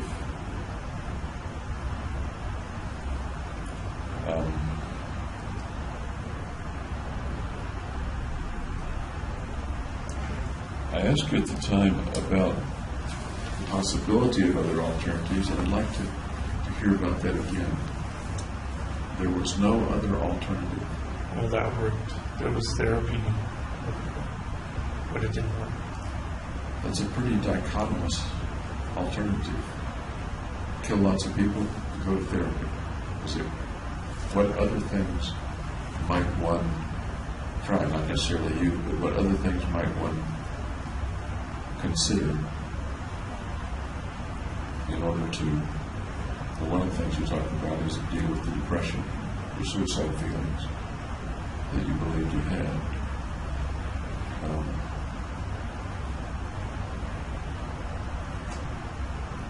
What other alternatives might someone think about in addition to killing lots of people and going to therapy? Going to therapy to remove those killing thoughts. What other alternatives might someone consider?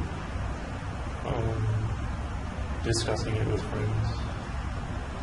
Okay. Anything else? No.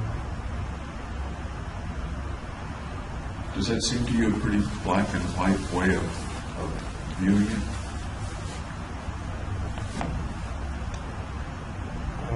What do you mean? If I'm hungry, I guess I could say I have no alternative except to go to the Dairy Queen and get a hamburger. But you do have other alternatives. There are many alternatives. Okay. Some of them are close. I can go to Burger King rather than Dairy Queen. Some of them are a little more variety. I can get a hamburger, I can get a candy bar, or I can have salad. And some of them are even more varied. I can tolerate my hunger. I guess I just didn't think of any alternatives at the time. And what do you make of that you didn't think of any, or you guess you didn't think of any alternatives at the time? Because once again, you're a smart guy. I guess because it was so absorbing that it felt like it was the only thing to do. So absorbing that you felt like it was the only thing to do. And what would happen if you resisted and didn't do it? Then I would have to suicide.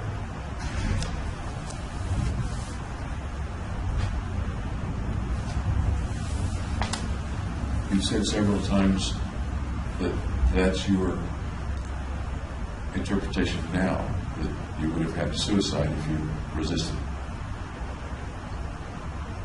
But you've also said several times that you weren't aware, consciously, that you were suicidal at that time. What time is this? Before the shooting. I think that's inaccurate. I was aware I was suicidal. Can you, and I want to be accurate, so thanks for correcting.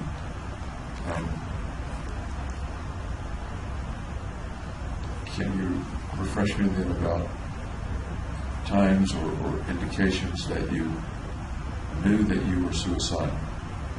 That it wasn't something that you weren't aware of, that you knew that you were in danger of killing yourself? Well, the thing was, I would automatically transfer it to homicidal thoughts. So then I wasn't aware of the suicidal thought. And what I'm asking of you is, can you recall or describe any point at which you were aware of the suicidal thoughts? When I was severely depressed. And about when would that have been?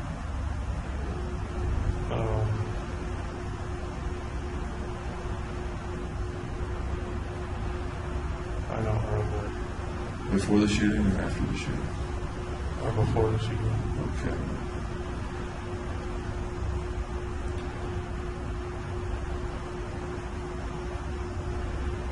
Do you recall ever formulating a plan to kill yourself? Just downing a bunch of pills. Do you remember thinking about that as a possible plan before the shooting? Yeah. Tell me about that time and those thoughts. I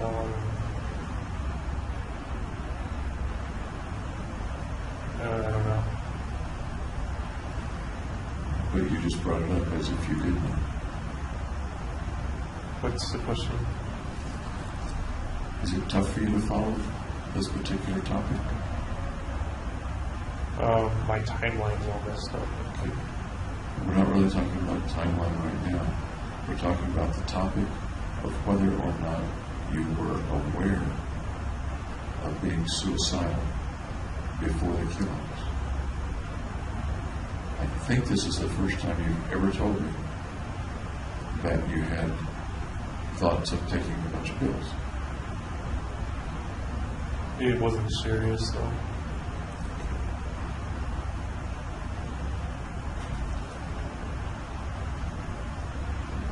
Do you remember the context or how serious or not serious it was at the time? It was not serious enough to actually take any of the pills. Do you remember roughly when this was? Around the time of the killing, months before, years before? I don't know the timeline. Could it have been years before? Or is that very unlikely? I think that's unlikely. Could it have been within weeks of the killing? Or is that unlikely? I think it's within months. Okay. And I understand that you're estimating, I understand that you're not aware right now of whatever the exact time is. But the real point is whether or not and how much you were aware that part of you wanted to die. Tell me more about any awareness that you had that you or part of you wanted to die prior to the shooting. Well, it goes back to not having a purpose in life.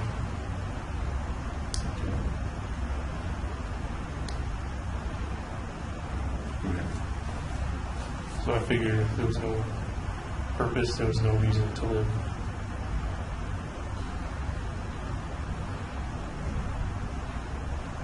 It sounds like this is in the last quarter of school. I think Give or so, take. yeah.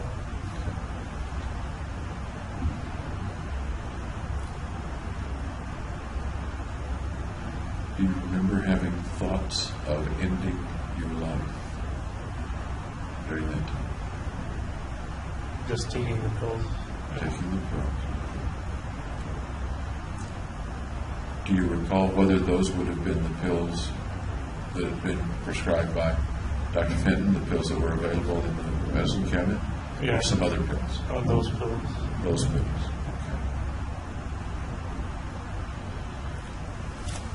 Okay. Any other thoughts about ways to kill yourself or thoughts of killing yourself besides that?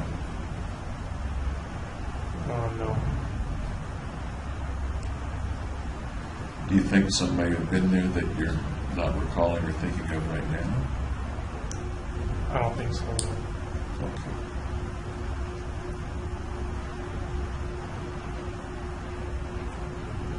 And the way you described the thoughts about the pills is you thought about it, but not seriously enough To try it. to try it. Do you remember contemplating what it might have been like to take the pills? Thought it wouldn't be painful or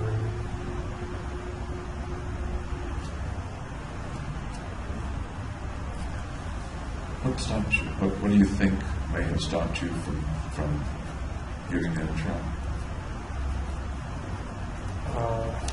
the mission itself. The mission itself.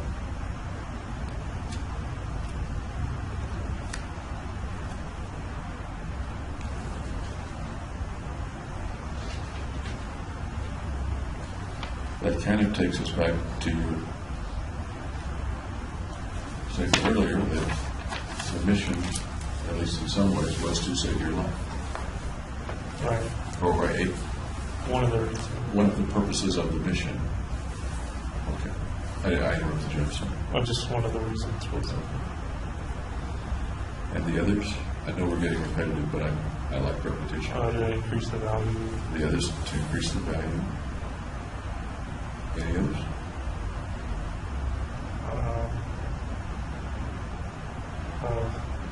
Hatred of mankind. Once again, that's a third one that's kind of sounds like a distant third, but I don't want to put words in your mouth. Yeah, that was very little used in the life.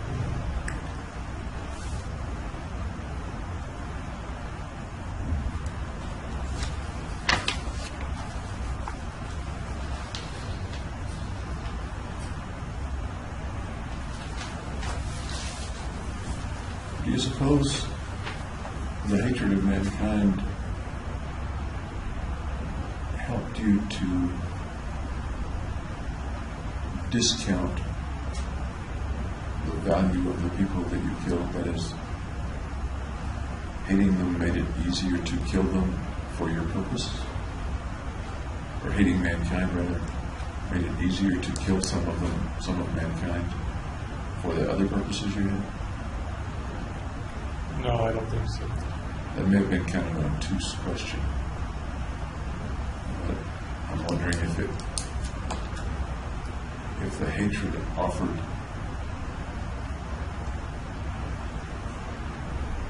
a a way to justify killing people in order to help yourself? I didn't use it as a justification. Okay.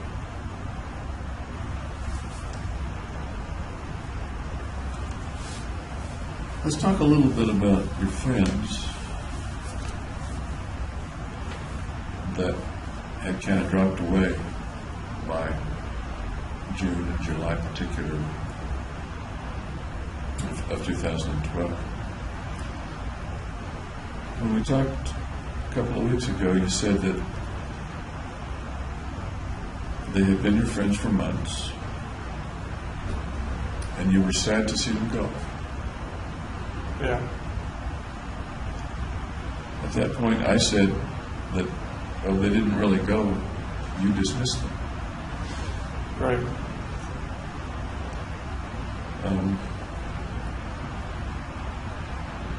You then said that it was sort of a mutual abandonment. You abandoned them, they abandoned you. Abandoned was your word.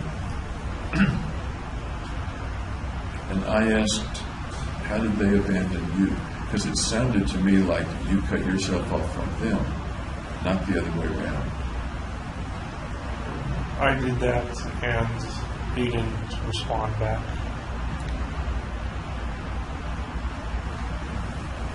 Were they supposed to respond back? Did you hope they would respond back? No.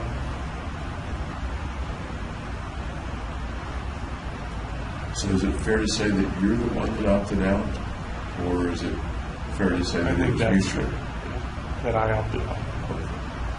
And the second part of my question was an or that it was mutual. Well, it's mutual because they didn't come back and try and restart the country. Actually, Ben did try to recontact you, didn't he? He did recontact you, at least for a bit, and you had a conversation, a text conversation with him, I think. I don't recall. Maybe I'm mistaken. I get the timeline confused sometimes. You said that they stopped inviting you to activities.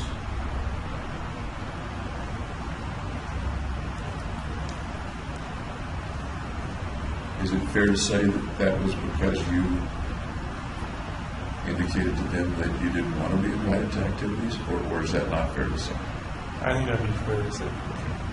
You also mentioned, and we talked briefly about whether or not you're breaking up with Gargi.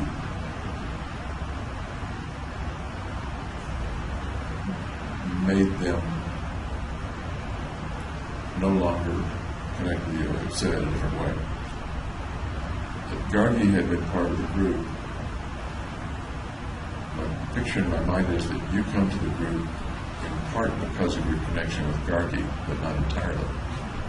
And then when your connection with Gargi breaks up, I end the connection with rather. the group then moves away with Gargi in it. Yeah. That's sort of an odd picture I have in my mind. And maybe that's not exactly what your picture is in your mind. I kind of distinguish myself from the group.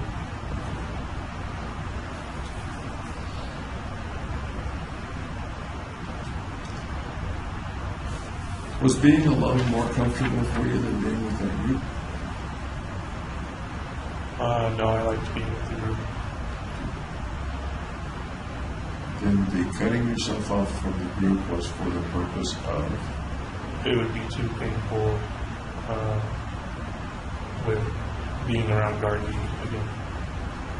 Okay. Because Gargi would have been part of the group, didn't you? Right.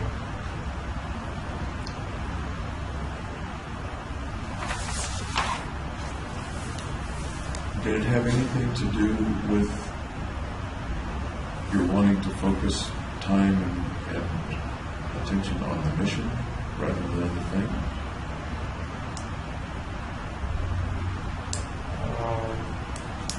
Or could you do that with the group there anyway?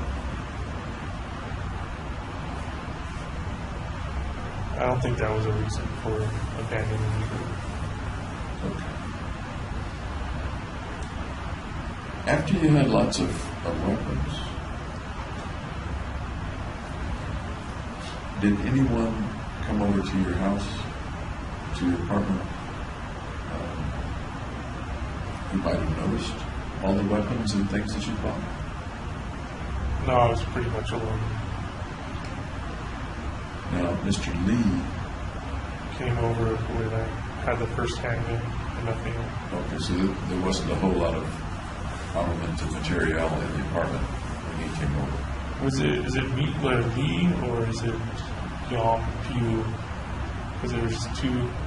It was one young Luke Lee, who was my instructor in the third rotation, and then the other guy was neuroscience student. I think it was a student, as I'm remembering, looking at the record. Whoever it was did come to your home and Not showed me, you where Yom. you're going. Okay. And his name was Yom Pew, I think. Yam Q. Pew? I don't know. I'm not And sure. his last name wasn't Lee. No, I think that was another guy. Okay. I'm with you.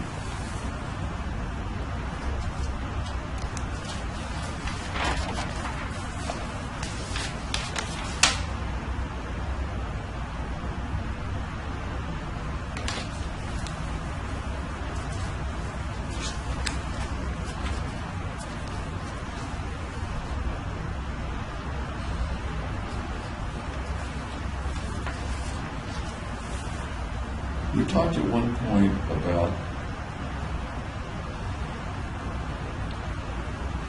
the mission coming to you. And I asked if you spent much time trying to figure out where the mission might be coming from. You said that it came from within you, but to figure out more about the mission. And your comment was that you just kind of accepted it. You accepted the mission.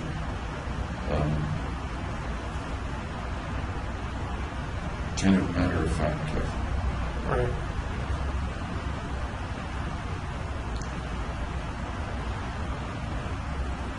You then made the comment that when you accepted it, you didn't think the mission was all that serious.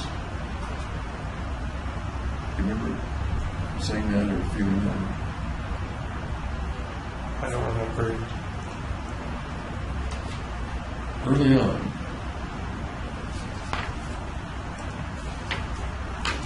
it was after you had bought the Glock, the time you were describing, the first Glock. You said, and your words were, I think it's a quote, that you didn't think the mission was all that serious about that. What does that suggest to you, or anything at all? That it kind of progressed steadily over time.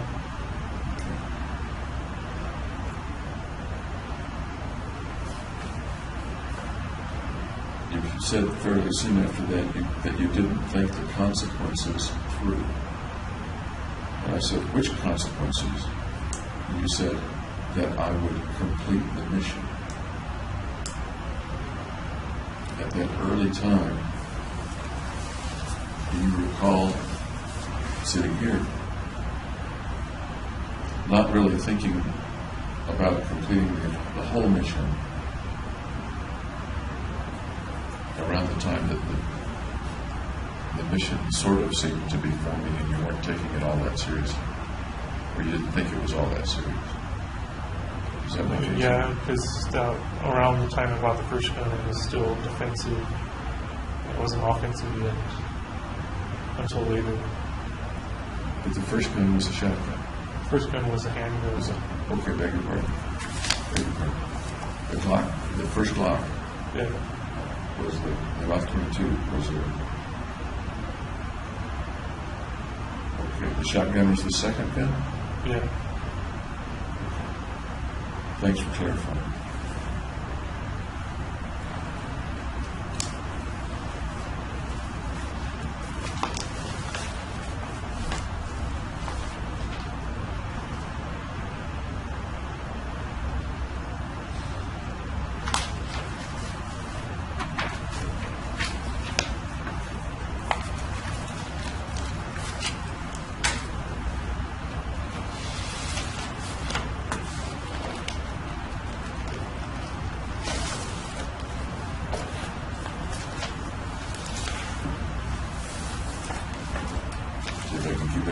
straight here.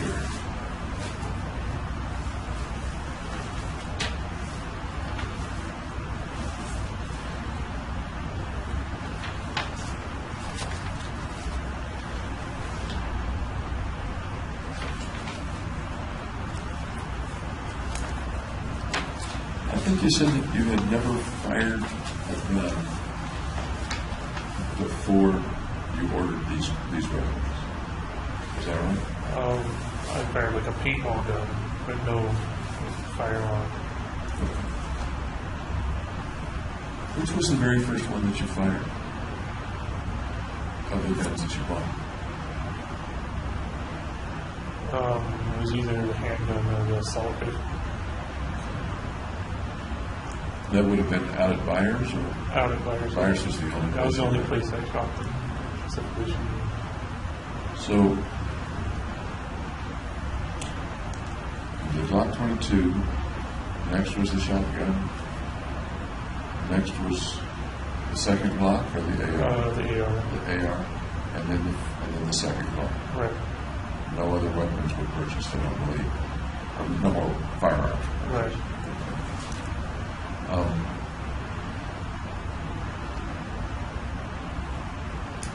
Do you think that you didn't fire any of them until you had the AR?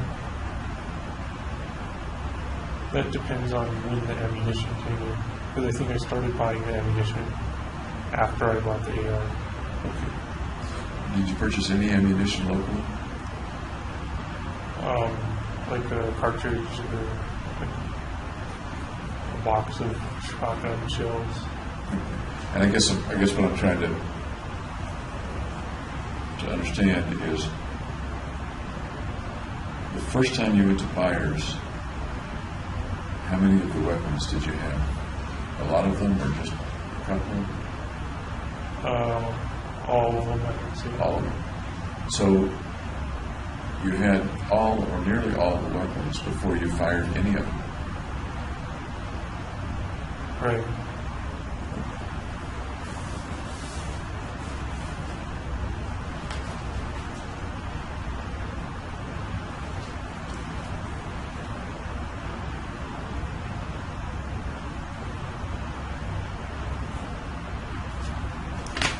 I asked briefly about your thoughts the day before the shootings,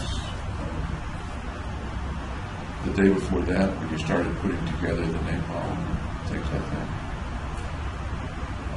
And I asked whether you had any thoughts as you went to sleep that night.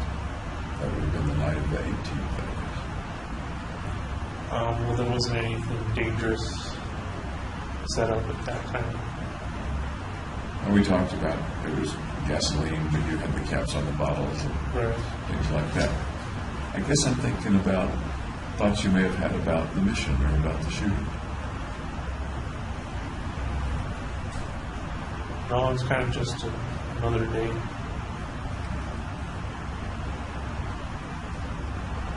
You have lots of regalia around you.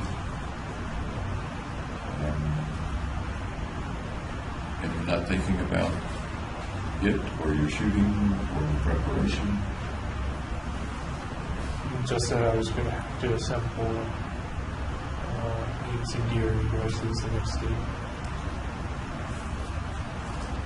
In general, around that time, how did you get to sleep? Some people read themselves to sleep. Some people just go to bed and close their eyes. That's what I do. That's what you do? Watch a little TV. Did you have a TV in your bedroom? No.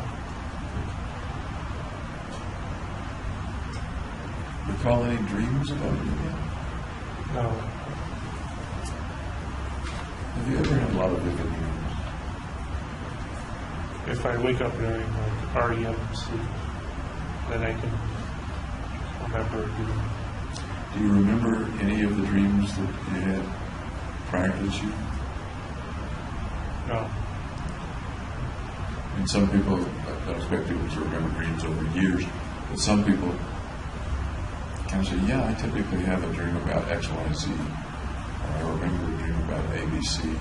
No, I don't have a repetitive dream. Nothing that sticks in your mind? No. How about really bad dreams or nightmares? I don't have any nightmares. Before or since the shooting? Well, when I was like a little kid, I would have nightmares. But not since you were a little kid? Right. Do you remember what the nightmares were about when you were a little kid? Just like ghosts and ghouls and that kind of thing. I remember you talking about the nail monsters. Oh, the nail ghosts. The nail ghosts, that's what it was, the nail ghosts.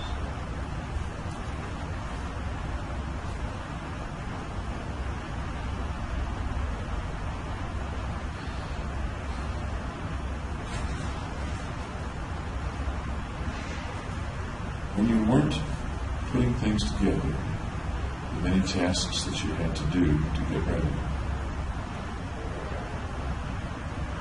I asked whether you spent much time thinking about the mission, thinking about what might happen, and your answer at that particular time was, no, you didn't think about it because you weren't considering the consequences.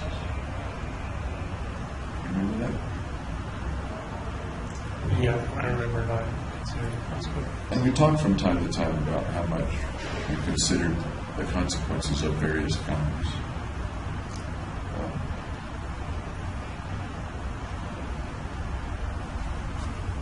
It seems pretty clear that you were considering consequences. I considered I would die or get locked up, Okay. and it kind of ended right there.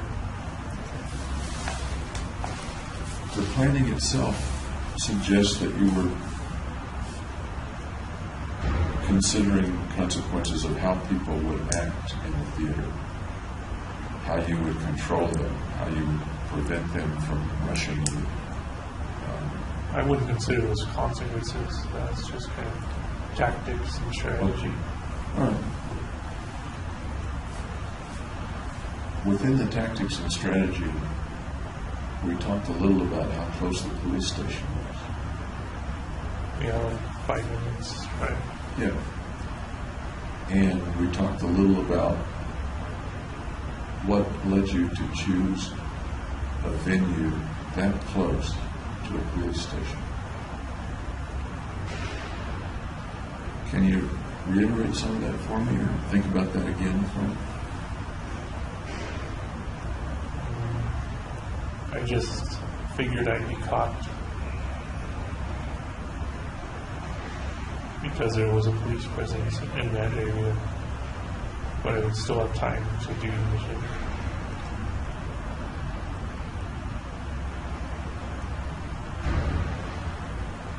We talked briefly, and I'd like to revisit it, about considering places where you wouldn't be caught, or you'd be less likely to be caught, or you could shoot more people before getting caught. Places not so close to the police station. Right, part of it was I was comfortable in the movie theater. It's a place I was used to. Okay. Tell me more about that. I haven't heard about that before. Well, I did all the recon there to get familiar with the layout. I mean, but you could have done recon somewhere else, further from the police station. True, but I kind of decided that was the place to be. You chose a place near a police station. Why do you suppose you chose a place near a police station? I didn't choose it for that reason. I disagree. I think that was one of the reasons you chose it. So I'd like for you to Then speculate. it might be unconscious. I'd like for you to speculate with me, except for a moment my hypothesis that at least part of the reason you chose that was because it was close to a police station. Why might you have chosen it close to a police station? I have no idea. Think about it for a minute. Because I wanted to be stopped. Okay.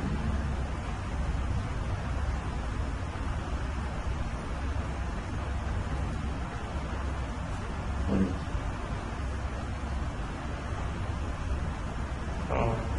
I don't know.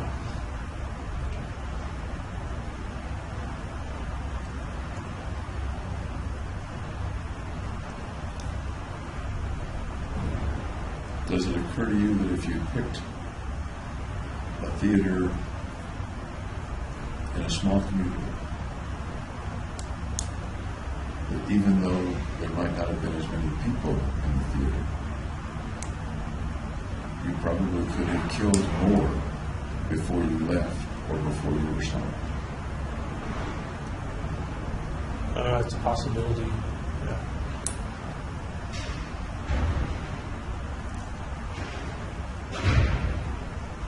And that's one of the things that makes me hypothesize that the choice of the place, even before you cased it, the choice of the place wasn't coincidental. The location of the police station wasn't coincidental. I think it was.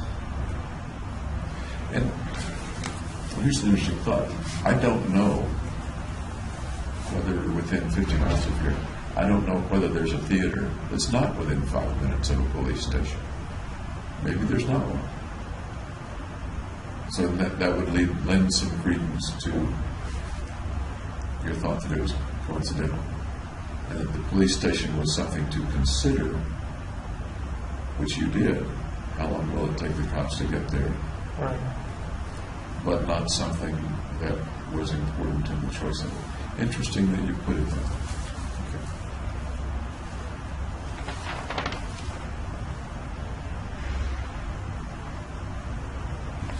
But your comment that you weren't considering the consequences,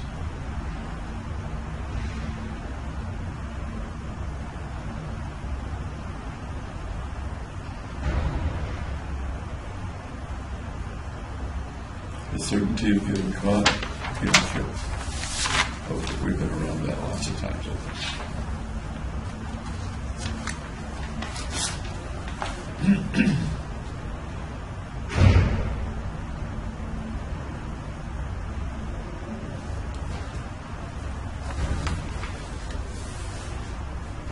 We talked a little bit about your thoughts about the future, about months before the shooting, how you viewed your future.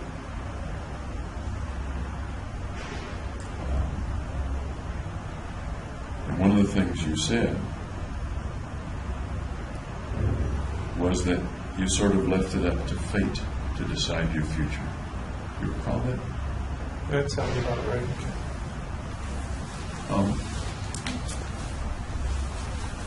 I'm wondering a little about that, because you worked pretty hard in college,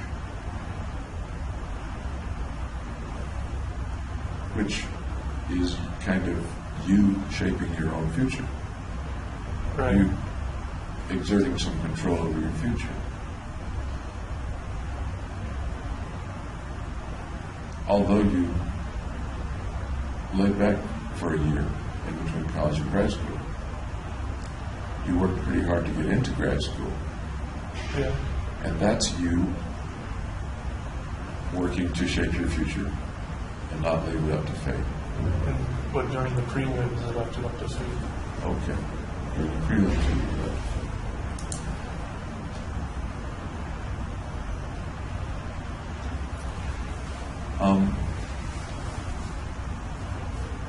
A little earlier here, yesterday, the impression you gave was that by the time the prelims came, you weren't going to be a neuroscientist anymore. The mission was set, and the two possible futures were prison or death.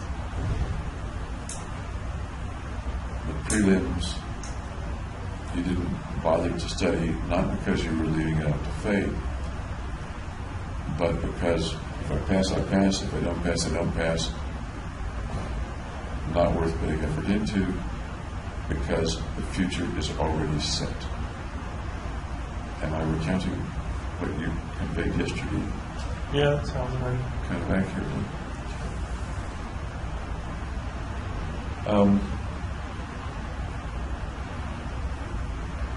That doesn't sound much like leaving it up to fate. That sounds like you have shaped your future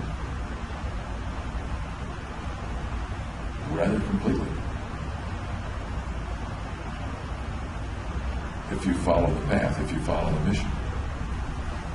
I guess what I meant was I was leaving the prelims up to fate and not what was coming after. Okay.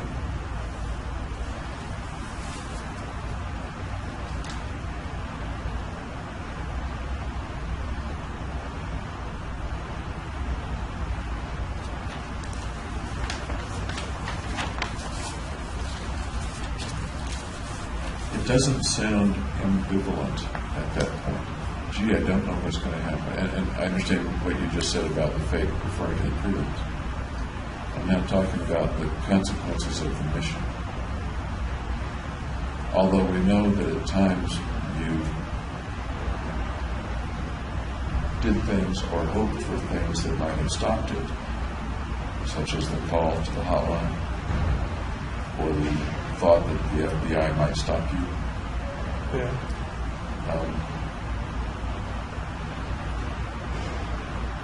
There really wasn't much ambivalence in your future. It was either you were either going to die or you were going to be arrested. Is that? Or get stopped, which was unlikely. Yes. And once again, that my impression is that's the way you were thinking at that time, not just today, but at that time. Yeah. Or at least that's the way things were, and you had set them up that way. You had created that. You had created those paths. Yeah.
Revisiting just for a second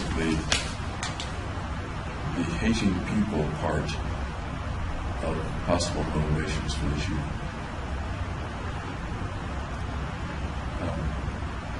At one point, about 3 or 4 weeks ago, I asked you, what did the shootings have to do, if anything, with hating people? And you said, just that they make me anxious. And because they make me anxious, I hate them. You remember that concept? Yeah. Okay.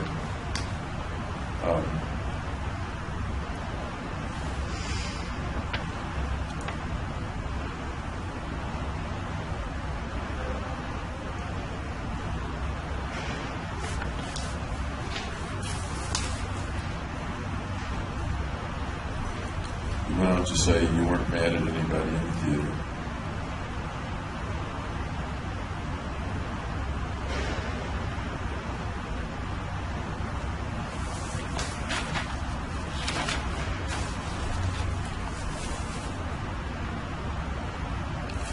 Back to the word evil, because it comes up in some of the thoughts and writings. You've never said something evil made me do this, or created the mission, or pushed me toward the mission. Is that?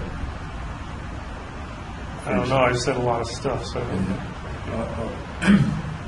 I don't believe you have ever implied that something evil made you do the mission. I think that's right. coin an old comedian before you were born. The devil made me do it. No, I don't think so.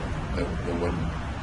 No. That's not your understanding now or then. Yeah. That's something evil did. Pull up another thing. What about you being evil? And the evil in you, the evil thing doing it. Is that a consideration at all? Well, I think everybody has the capacity for evil. Let's bring it to you. And I know we're talking about a moral concept and not a legal one necessarily, but everybody has a capacity for evil. Fine. We're talking about Jimmy Holmes.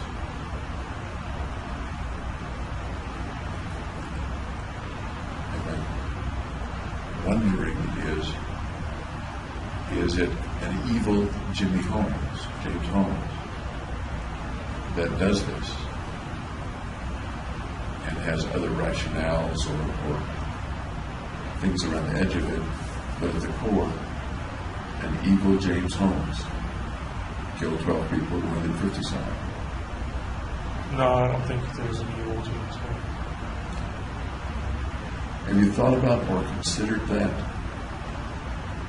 Or run that through your mind or at all? No, An evil James Holmes?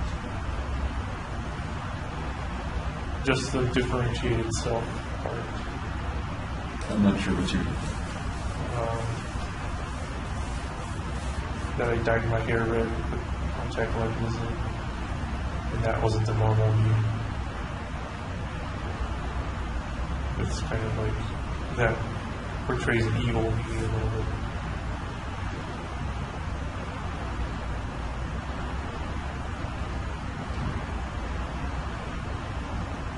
That, your words are, that portrays an evil me a little bit.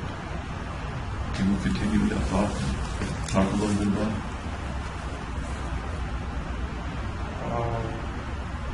Well, the shooting's unusual for me. I don't usually do things like that.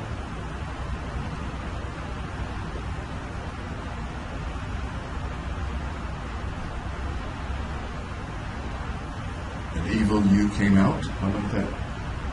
It's kind of out of character for me. You just described an evil me. I don't Right. know whether you were contemplating that or whether you meant everybody has an evil me inside them, or can you clarify that? I don't know how to clarify Have you ever thought about the possibility or contemplated that an evil part of James Holmes did that uncharacteristic act? it. It sounds possible. Yeah. Can you expand on that possibility, or how possible, or in what way it sounds possible? What's going through your mind as you think about it a little bit?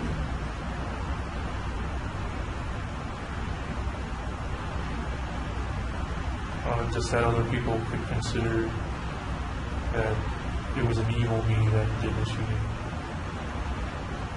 I think it's fair to say other people could consider that. I'm more interested in what Jimmy Holmes considers. I don't think there's a separate evil me.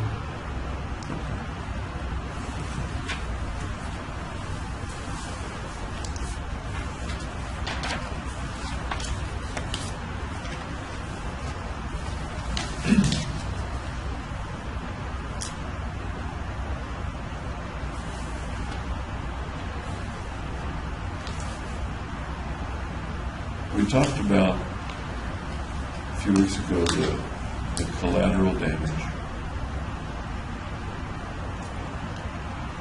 That is the people who were wounded, etc. And as you planned, the realistic, very high probability that people would get injured rather than killed. killed is one thing, it accrues things to you, helps with the depression, helps with your value. The wounded folks, or the folks who suffer other kinds of damage, you said as you were planning, I didn't figure the collateral damage had anything to do with me as you were planning. Does that make sense to you, Paul? Yeah. The concept, okay.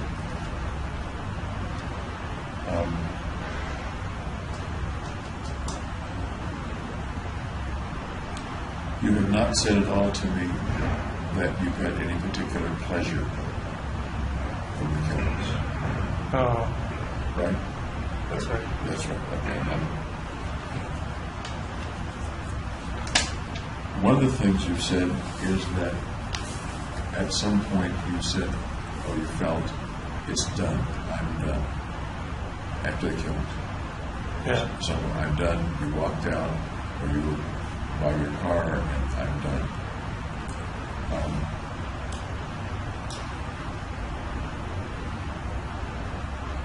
I'm kind of interested in the visceral feeling of I'm done. I'm relaxed. I was anxious. Do you recall being anxious while you were shooting or while you were in the theater? No, because I planned and prepared pretty thoroughly. Before the event started, while you're in the theater doing the ruse with the cell phone? That was like one time I was anxious when I had to walk out the emergency exit. Put the little metal piece so it doesn't close over.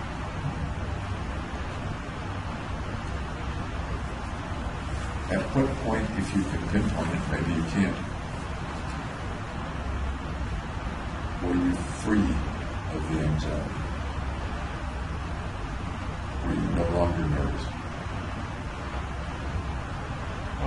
When I was standing outside the emergency exit door. Preparing to go in? Yeah. So during the shootings, you don't recall being anxious or worried? Or Right, I was focused and calm. do you recall having any feeling of tension at all? No. I think we talked about this. Excitement, tension, exhilaration. No.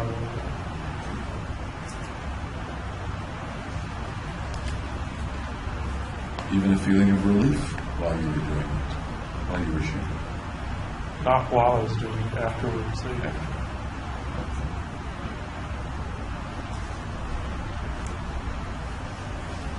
And you said about the relief, not anxious anymore. What else? Viscerally, what else did that feel like?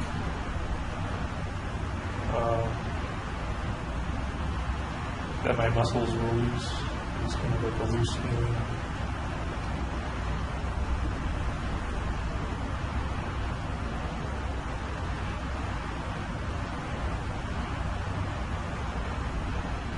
I kind of want to say the tension was released, but maybe that's not an accurate description. Does that resonate with what you're saying?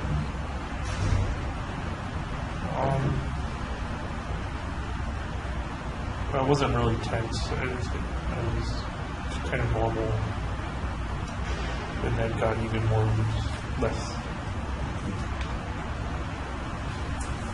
One of the places my mind is going, and we talked about this briefly at the hospital, when obsessive compulsive people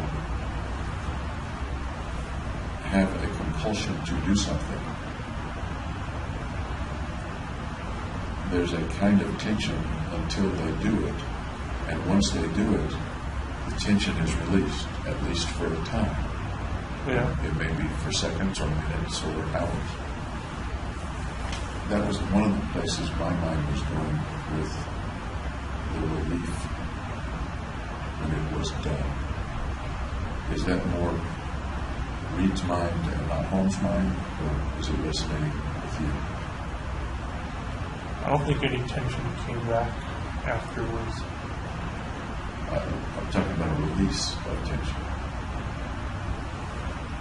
as might happen when a compulsive person does his compulsion, washes his hands,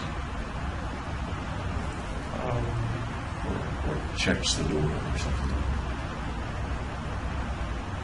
That might have happened. It sounds like it's not resonating a great deal with you, though, and I don't want to put my... No, I didn't feel that way too much. Okay, thank you.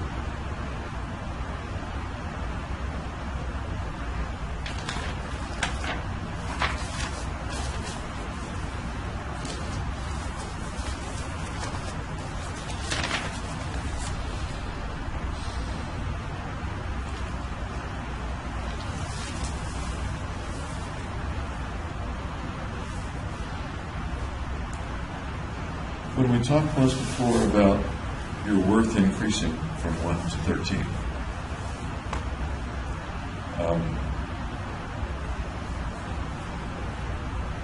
I asked you, in what way are you enhanced? You said, I'm worth 13, whereas a normal person's worth is 1. Right. In the same conversation, you said, I increased my self-worth and I didn't have to die.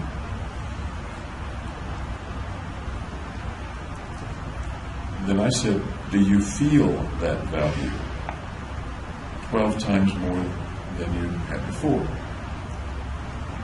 You said, theoretically, yes. I said, theoretically? How about really feeling 12 times more? Let me ask you that again. Was it a theoretical feeling or a real feeling that you were? It's abstract. It's abstract. And I think at another point you said it was incremental, not a huge leap, but an incremental abstraction. You said then, when I said theoretically, how about really? You said, well, it's only theoretical in nature. The concept is theoretical, and you just used the word abstract. Right.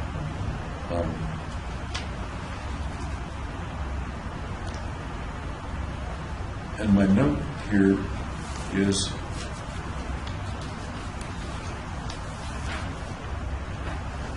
that you felt, and continue to feel, that it was morally okay to kill for the theoretical possibility, not a for sure thing or not a real thing, but for the abstract possibility, to use your word just now, of feeling a bit better.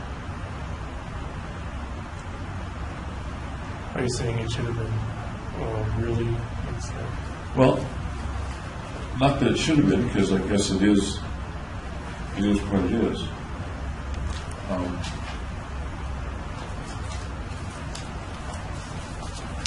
On the one hand, one might think of somebody who says, if I kill these people, I am going to feel better, 12 times better, or some increment better.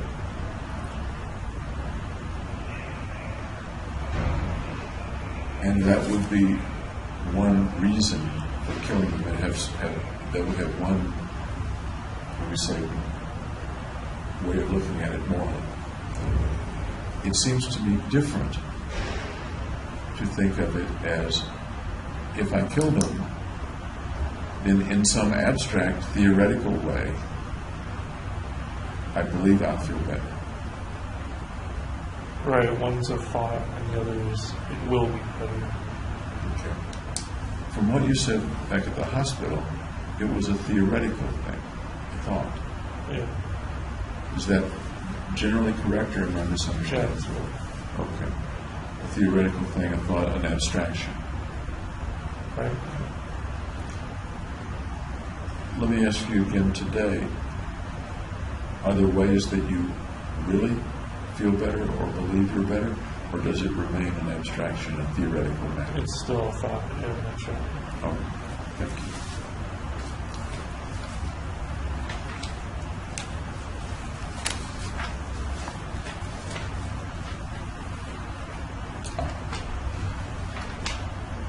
We talked about lying and telling the truth back at Senate. And we were talking about, you're talking with Fitman, I think, Fitman Feinstein. Speaking truthfully and deflecting incriminating questions. And that's, I think, what you said in your notebook Right. about what you had done there. You wanted to keep your plan secret, you said. But at the same time, speak truthfully, you said, right, because I'm not a liar. Most of the time, please. I'm sorry? Most of the time. Everybody lies sometimes. What's the worst lie that you ever told me?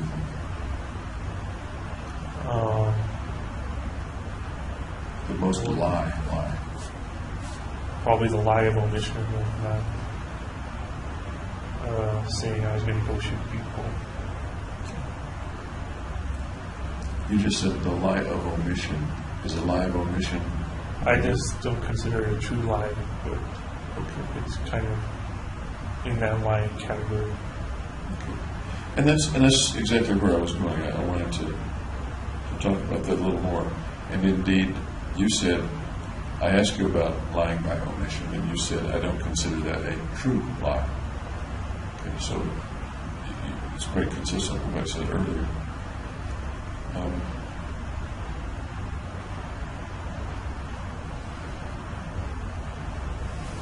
But it sounds like from what you just said, you leave the possibility or the fact that it's a form of lie. Right, it's even got lie in the... Leaving out something important.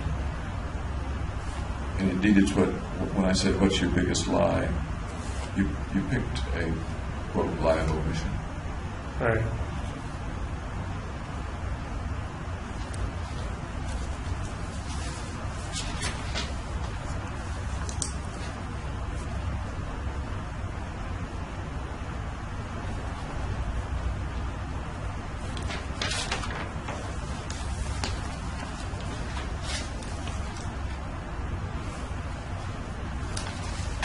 You talked about being called the Joker here in jail. We may have talked about that briefly yesterday as well. Yeah.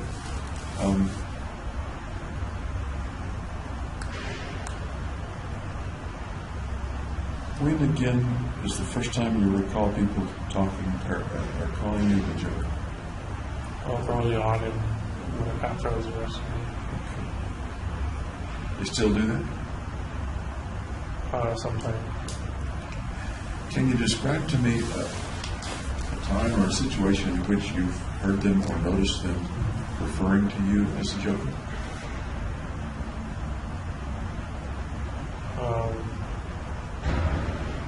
No, not really. Has there been a time when you actually did hear them say that, or do you kind of assume that's what they're calling you? No, I've actually heard them say that. Can you describe an instance or two of when you actually heard them? Well, they were in a cell kind of adjacent or near my cell, and just yelling, "The Joker." Were you pretty sure they were referring to you? Yeah, because they said, like, James the Joker.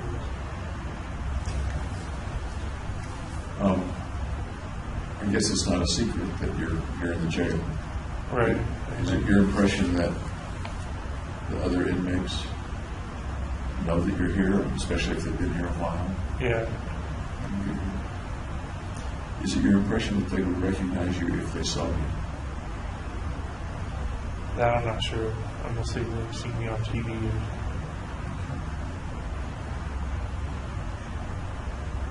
You look a little different than the way you looked on TV. Right, I've got a beard, because the shavers don't work here. And the hair is growing back, the hair is different color. Yep. Do you ever call yourself the Joker? Refer to yourself as the Joker? No, Even in private thoughts or private fantasies? I can see why people would call me the Joker, though. The dyed hair, and the setting, the movie being the Batman movie. Once again, do you ever, even in private fantasy, refer to yourself as the Joker? Hey, I'm the Joker. A nickname that you accept for yourself, not just something other people have said, even in private. No, I don't think so.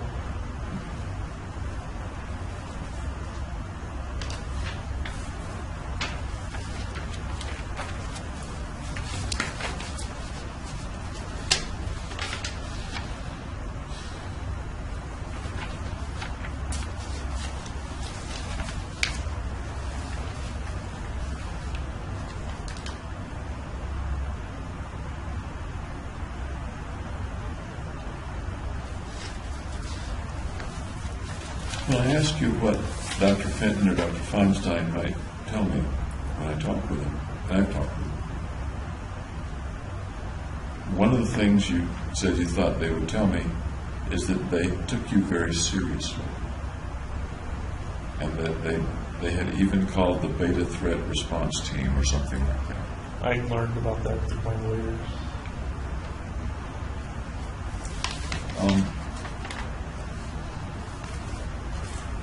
Is there any part of these events,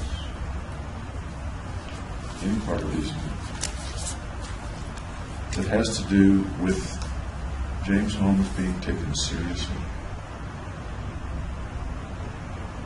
I don't think so. No. I think people took me seriously. Before the event? In therapy.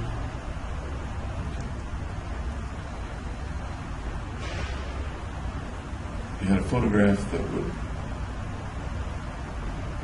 you believe would influence the way people remembered you and what people thought of you based on photographs. A notebook that would influence the way people thought of you based on what you wrote.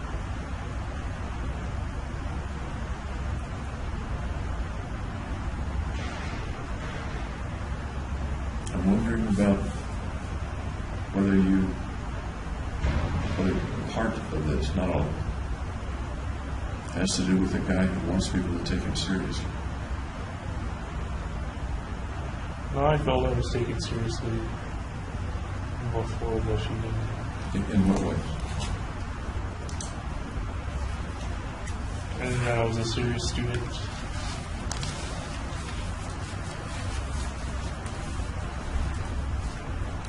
And I agree that no one has suggested to me that you're not a serious student. No one has suggested that you were a trivial person. Right. Sometimes people who are not trivial at all believe or feel that they're trivial or not taken seriously. Can you think of any times when that might have described you, feeling that you weren't being taken seriously, or people didn't recognize you or value you enough? I think that's different from being taken seriously.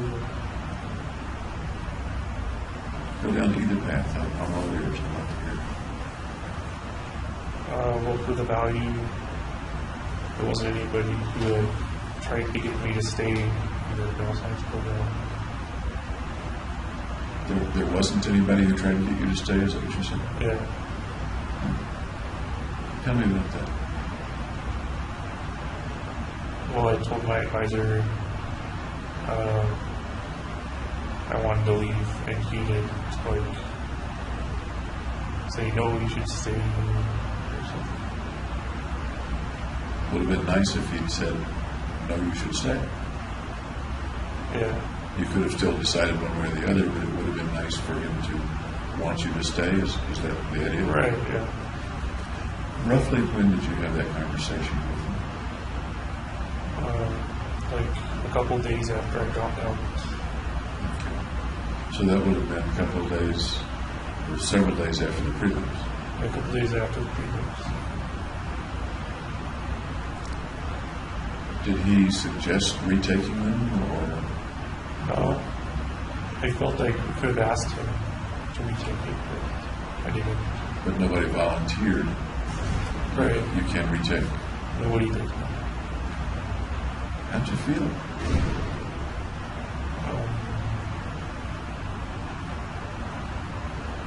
I guess undervalued.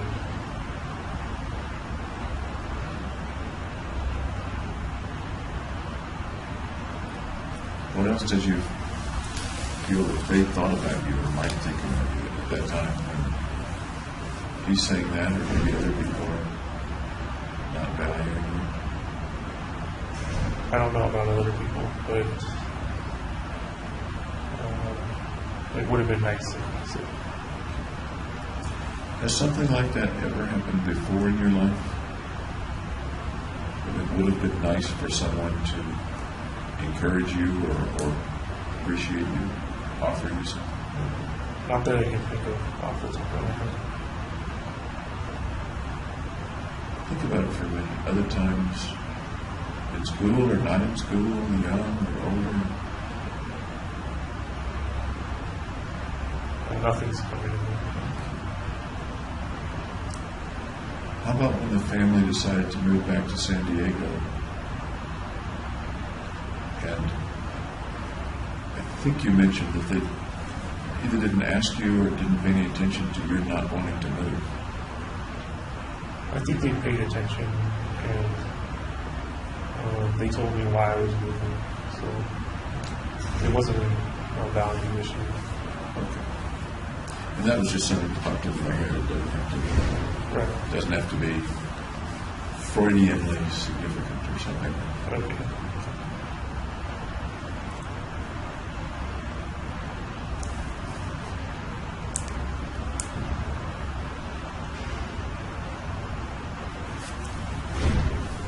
So that was one path, the being valued. How about the other path? What's the other path? The other, you had said, are you going to test my memory? You had said,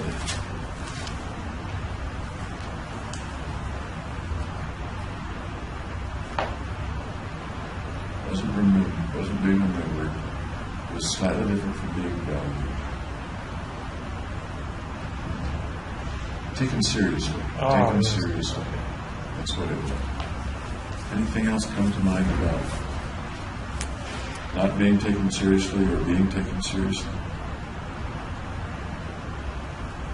No, nothing really.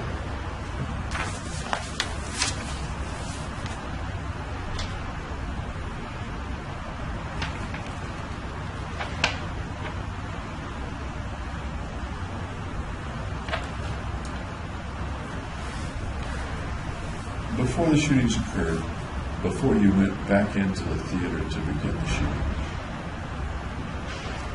that was a point at which you thought the FBI would then come and arrest you, right? Right, because it was in the act. In the act of. I'm not sure I ever asked you how likely you thought that was at the time. I don't think I analyzed it like that. Can you think now about the way you felt then? And it may be difficult to put yourself back then. Did you think it was they're going to be here any time and you were surprised they didn't stop you? Or it was a fleeting thought of maybe they'll stop me? Or what were the chances, I guess, I'm asking? I believed they could stop me, but I didn't think it was probable. Where along the probability line you didn't think it was probable? Maybe like 20% chance they would stop me. Were you surprised that they didn't stop you? A little bit, yeah. At what point, if you remember, did you say to yourself, I guess they're not going to stop me? Before I went in the door, I was back in again. And I think you said something like at that point, it's really going to happen. Yeah. Or you may have said that, and maybe you thought it twice, after the call to the hotline was not answered. or was cut off or something like that? Sometime in that getting out of the car period. And those all happened within a minute or two of each other, is that Yeah, right? they're very close together.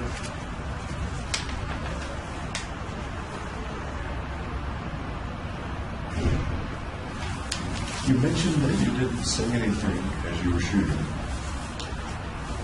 Didn't yell things out or anything like that.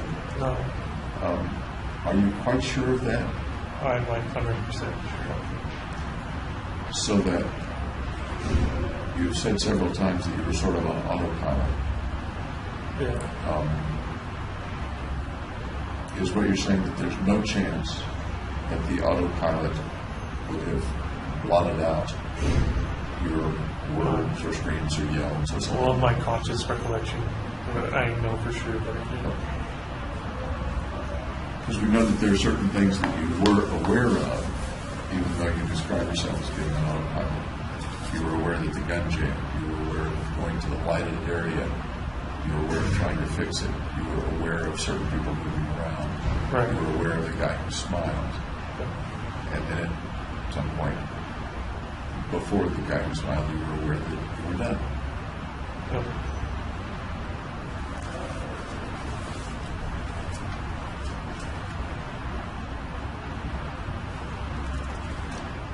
I've always been a little curious about the scratches you say were in the gas mask that were interfering with seeing things. Yeah, I bought a cleaner for it, but it didn't. I'm sorry? I bought a cleaner, one of those cleaner, but it didn't work. Was it a new or used? It was a new mask, but it came kind of scratched a little bit.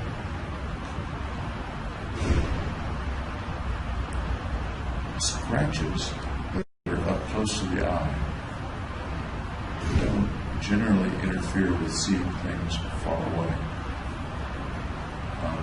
Let me give you an example. Because you're a guy that has worn glasses, and I'm a guy that wears glasses. Yeah. Okay. When your glasses are a little dirty, somebody else may say, "Oh, your glasses are dirty," but you can still see pretty darn well through I the could glasses. still see with the gas mask on, Okay. but because it was darker inside than outside, it was hard to focus. And Okay. You had the gas mask on before you went back in. right, You could see to open the door, things like that, to get back yeah. in. So it was maybe a partial obstruction. Okay. Fair enough.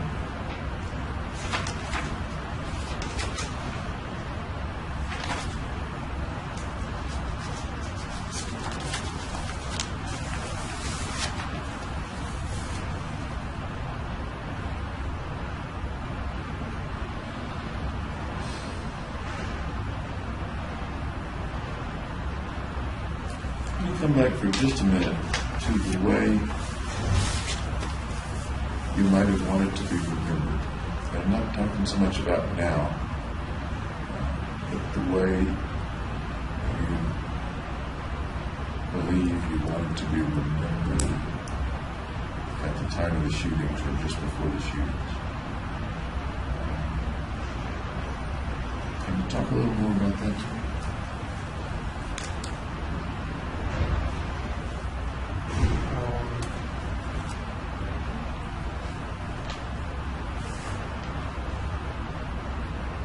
I just wanted to be remembered visually by my picture. Which picture?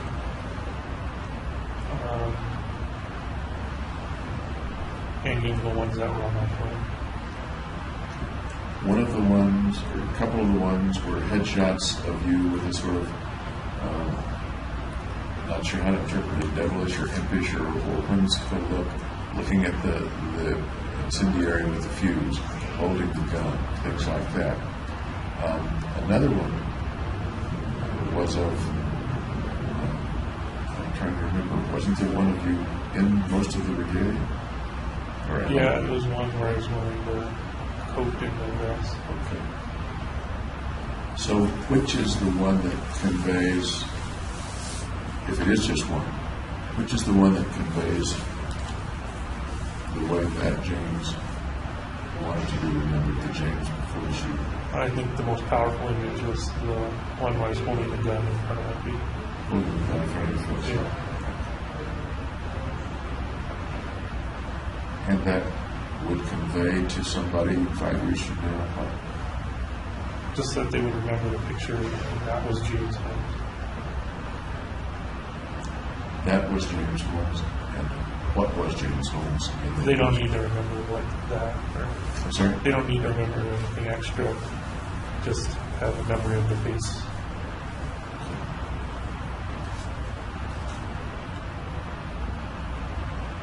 I'm not sure I understand. They don't need to remember anything extra. Yeah, all they need to remember is that's what James Holmes looked like. So having people remember what you look like, not forget your face in a sense. But there's a certain attitude to that picture. Yeah. I want them to remember that attitude as well. They don't have to. But I mean, that was the one you picked of the various pictures that had slightly different attitudes.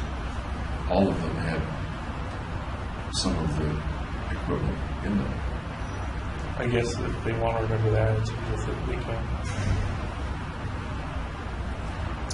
You're not saying that they would remember the picture of you with the poster of the woman behind you.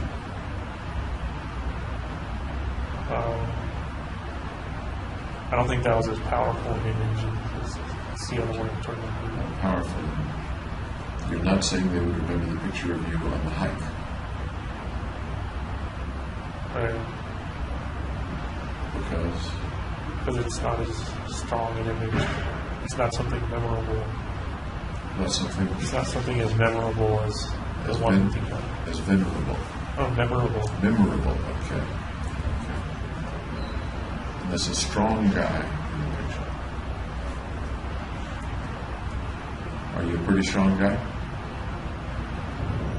Average. At the time that you took the pictures, did you believe you were a pretty strong guy? Yeah, I think so.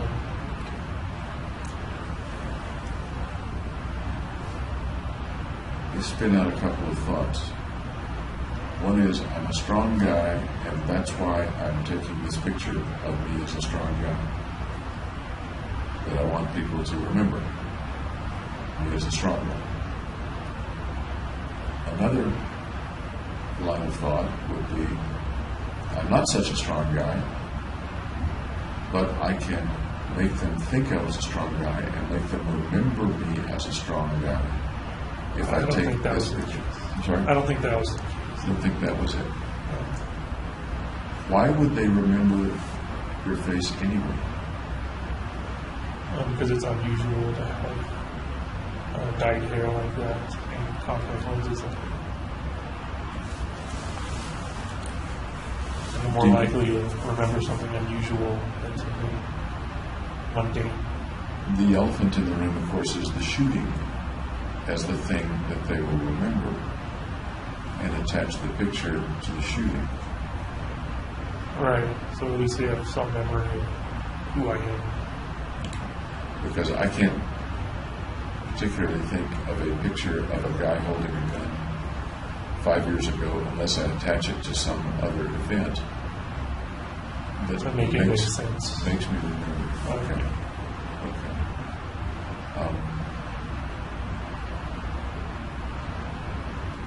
So my mind goes to, it was a strong guy that killed these people. The picture of the guy that killed these people indicates he was a strong guy. It's not inaccurate. Is it accurate? Sure. And those are the words that seem to lead up to that.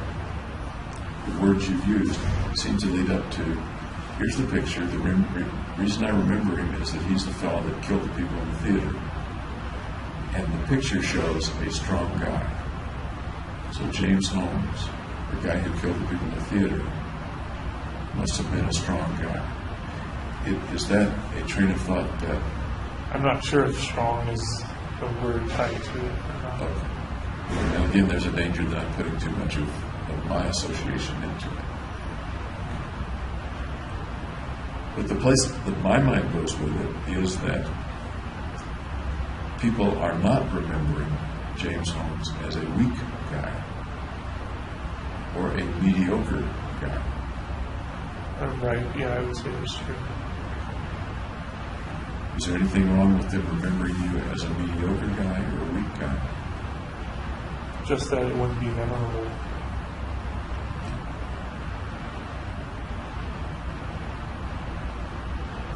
Okay.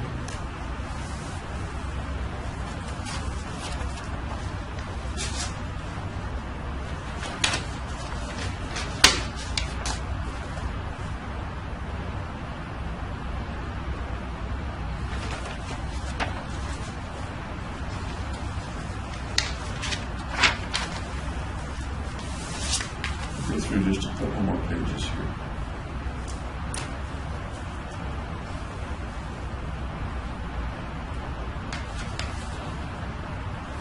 I asked you what it felt like to be arrested.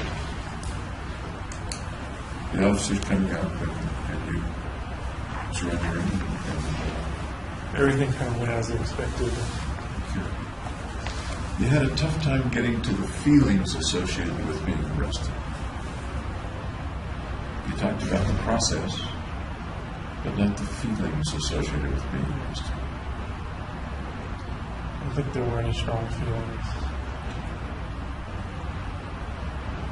Do you remember any particular strong feeling during that process? Any particular feeling, visceral or mental or emotional?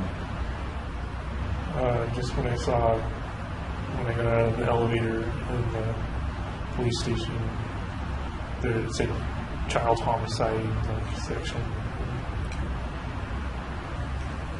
And we talked a bit about that and were you surprised that a child had been killed? Yeah. I didn't think there were going to be any children there. Did you feel sure there weren't going to be any children there? Like 80% sure. You described child within the context of the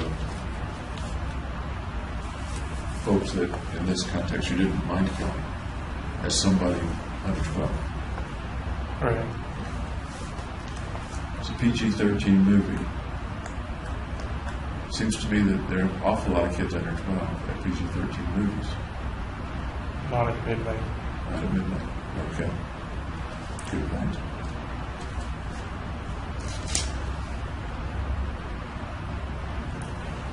And we talked about, even had there been no children, the fact that the people who were killed were likely, some of them, to be parents of children. Right, I never considered that until you brought it up. Wasn't a consideration. That was not relevant or not considered an indifferent factor. Okay, yeah. Okay.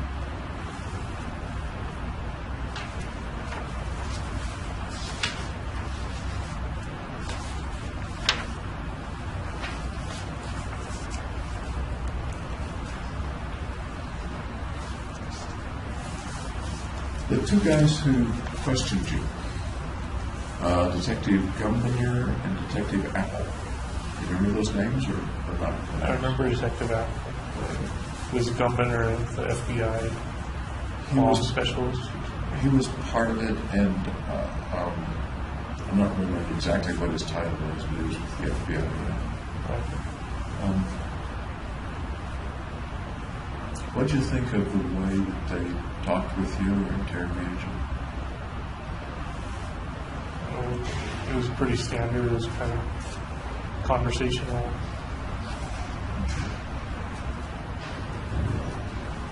Were you surprised at any of it or upset by any of it? I was upset that they took a clandestine recording of the session without telling me. The time, meaning it was audio recorded or Audio video? recording. Okay. Was that the recording of when you were talking about Well, there was one point where they talked with you and then you invoked your Miranda rights. Right, like right away. There was another one where you were talking about the devices in your apartment. That's the one I was talking about. Okay. And it was, you were upset that they had recorded it. Well, I'm upset now because I didn't know at the time that they were recording it. Can you tell me more about being upset about that?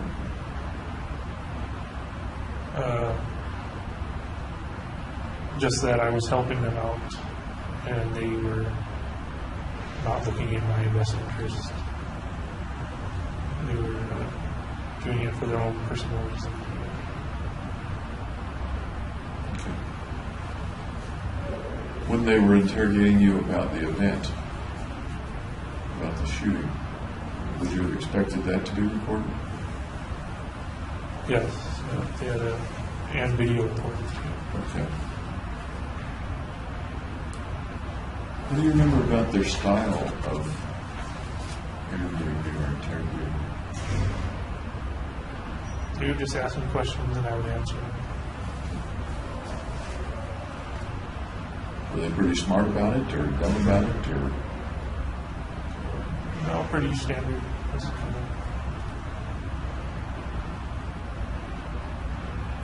Do you think that their interview of you or interrogation of you was effective? Got what they were after? So to Yeah, speak? yeah.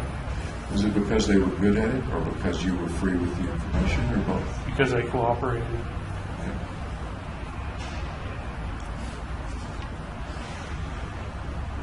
You talked a little bit about you going to court. Once again, and you weren't sure, I think, the first time I asked this. Do you remember about when the first time you went to court was? About how many days after you were arrested or how many? I don't remember, it was too long ago. And at the time you said you didn't remember much about that event, about being in court. Right.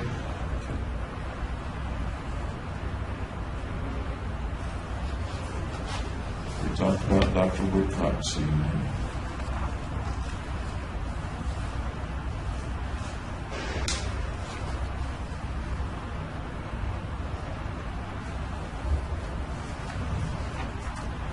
We've talked a couple of times about the money that was mailed with the notebook.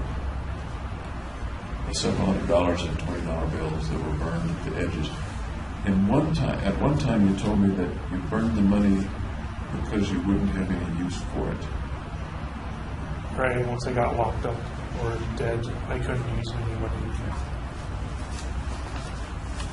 But you burned it in a particular way. So she would still be able to tell it was money. And the communication to her was what with the money? If I remember correctly, it was because I wouldn't have insurance and it costed like $80 an hour for each session. So what were you telling her with the money? That money was a problem. You didn't just send her the money, you sent it to her with the four corners of every bill burned off and the bills carefully plastered onto sheets, as I recall. No, actually, I just put it all in the back of the notebook. I think they might have done that in the sheets later. Okay, so you didn't take them down to sheets or glue them to sheets. No, they were just loosely leafed. Okay, thank you for clarifying that, because I wasn't sure about that. What did the burning the edges mean, if anything, as part of the communication to Dr. Finn?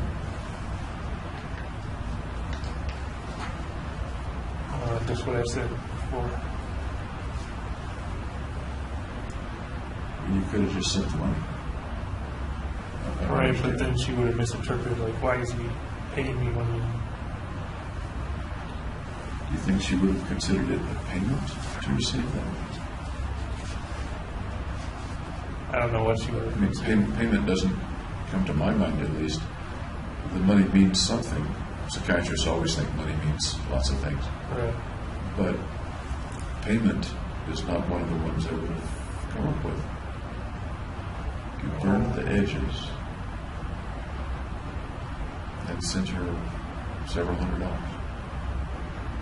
Right, I was trying to tell her that because I lost my job, I subsequently lost the insurance from it. So my illness was like at fault. It sounds like you were mad at her. Almost saying, here, you greedy shrink. Here's the damn money. Could be. I wasn't too angry though.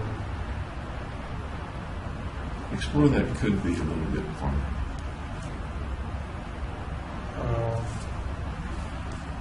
Well, it is kind of a mean thing to do to send her a notebook of all the information she didn't collect and burn money, which is the reason why.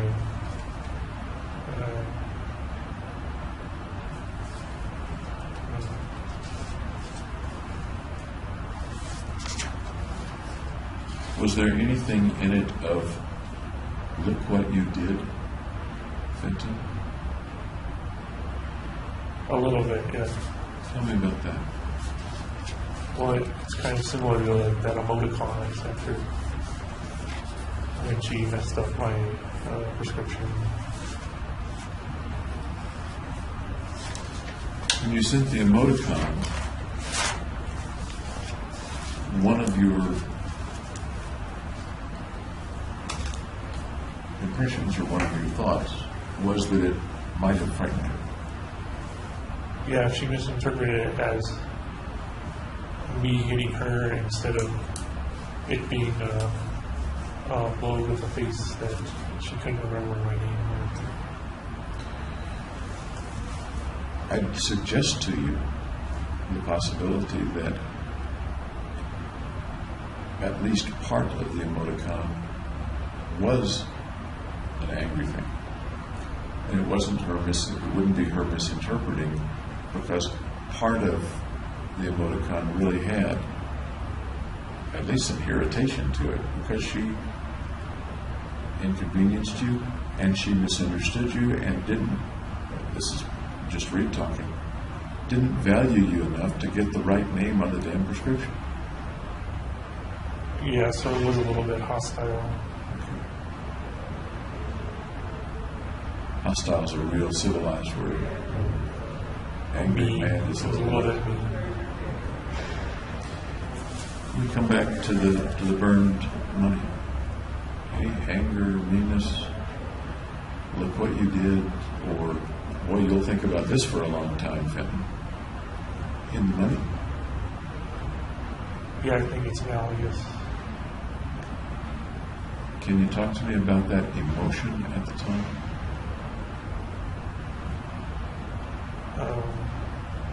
Just that I was showing her what I was doing wrong, or showing her what she did wrong.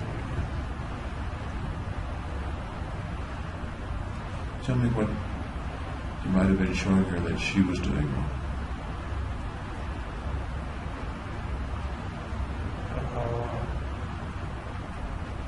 Well, because of my illness, I could no longer go to the sessions because it was expensive. Is that a truly good reason that you didn't go to the sessions, or is that not much of the reason that you didn't continue the sessions? Well, the main reason was I was set on the mission. Kind of had an excuse to get out. An excuse to get out of the sessions? Yeah. Because you actually knew at the time that there were a lot of ways that you could have continued the sessions, and they offered. had offered. Unlike the school, they had offered ways to continue the sessions. Is that accurate? Yeah, for the summer.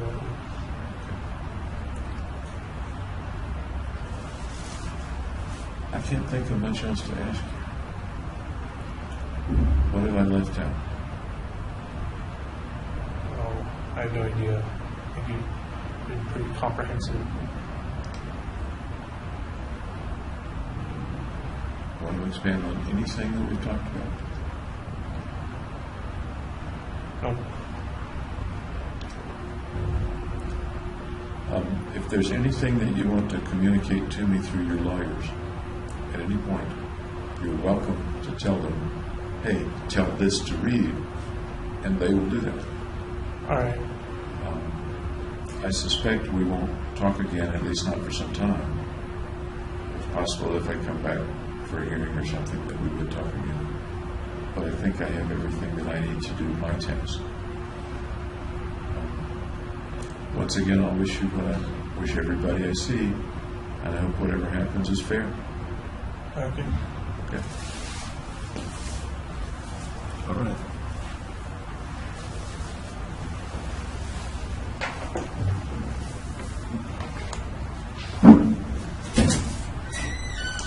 We're done, thank you.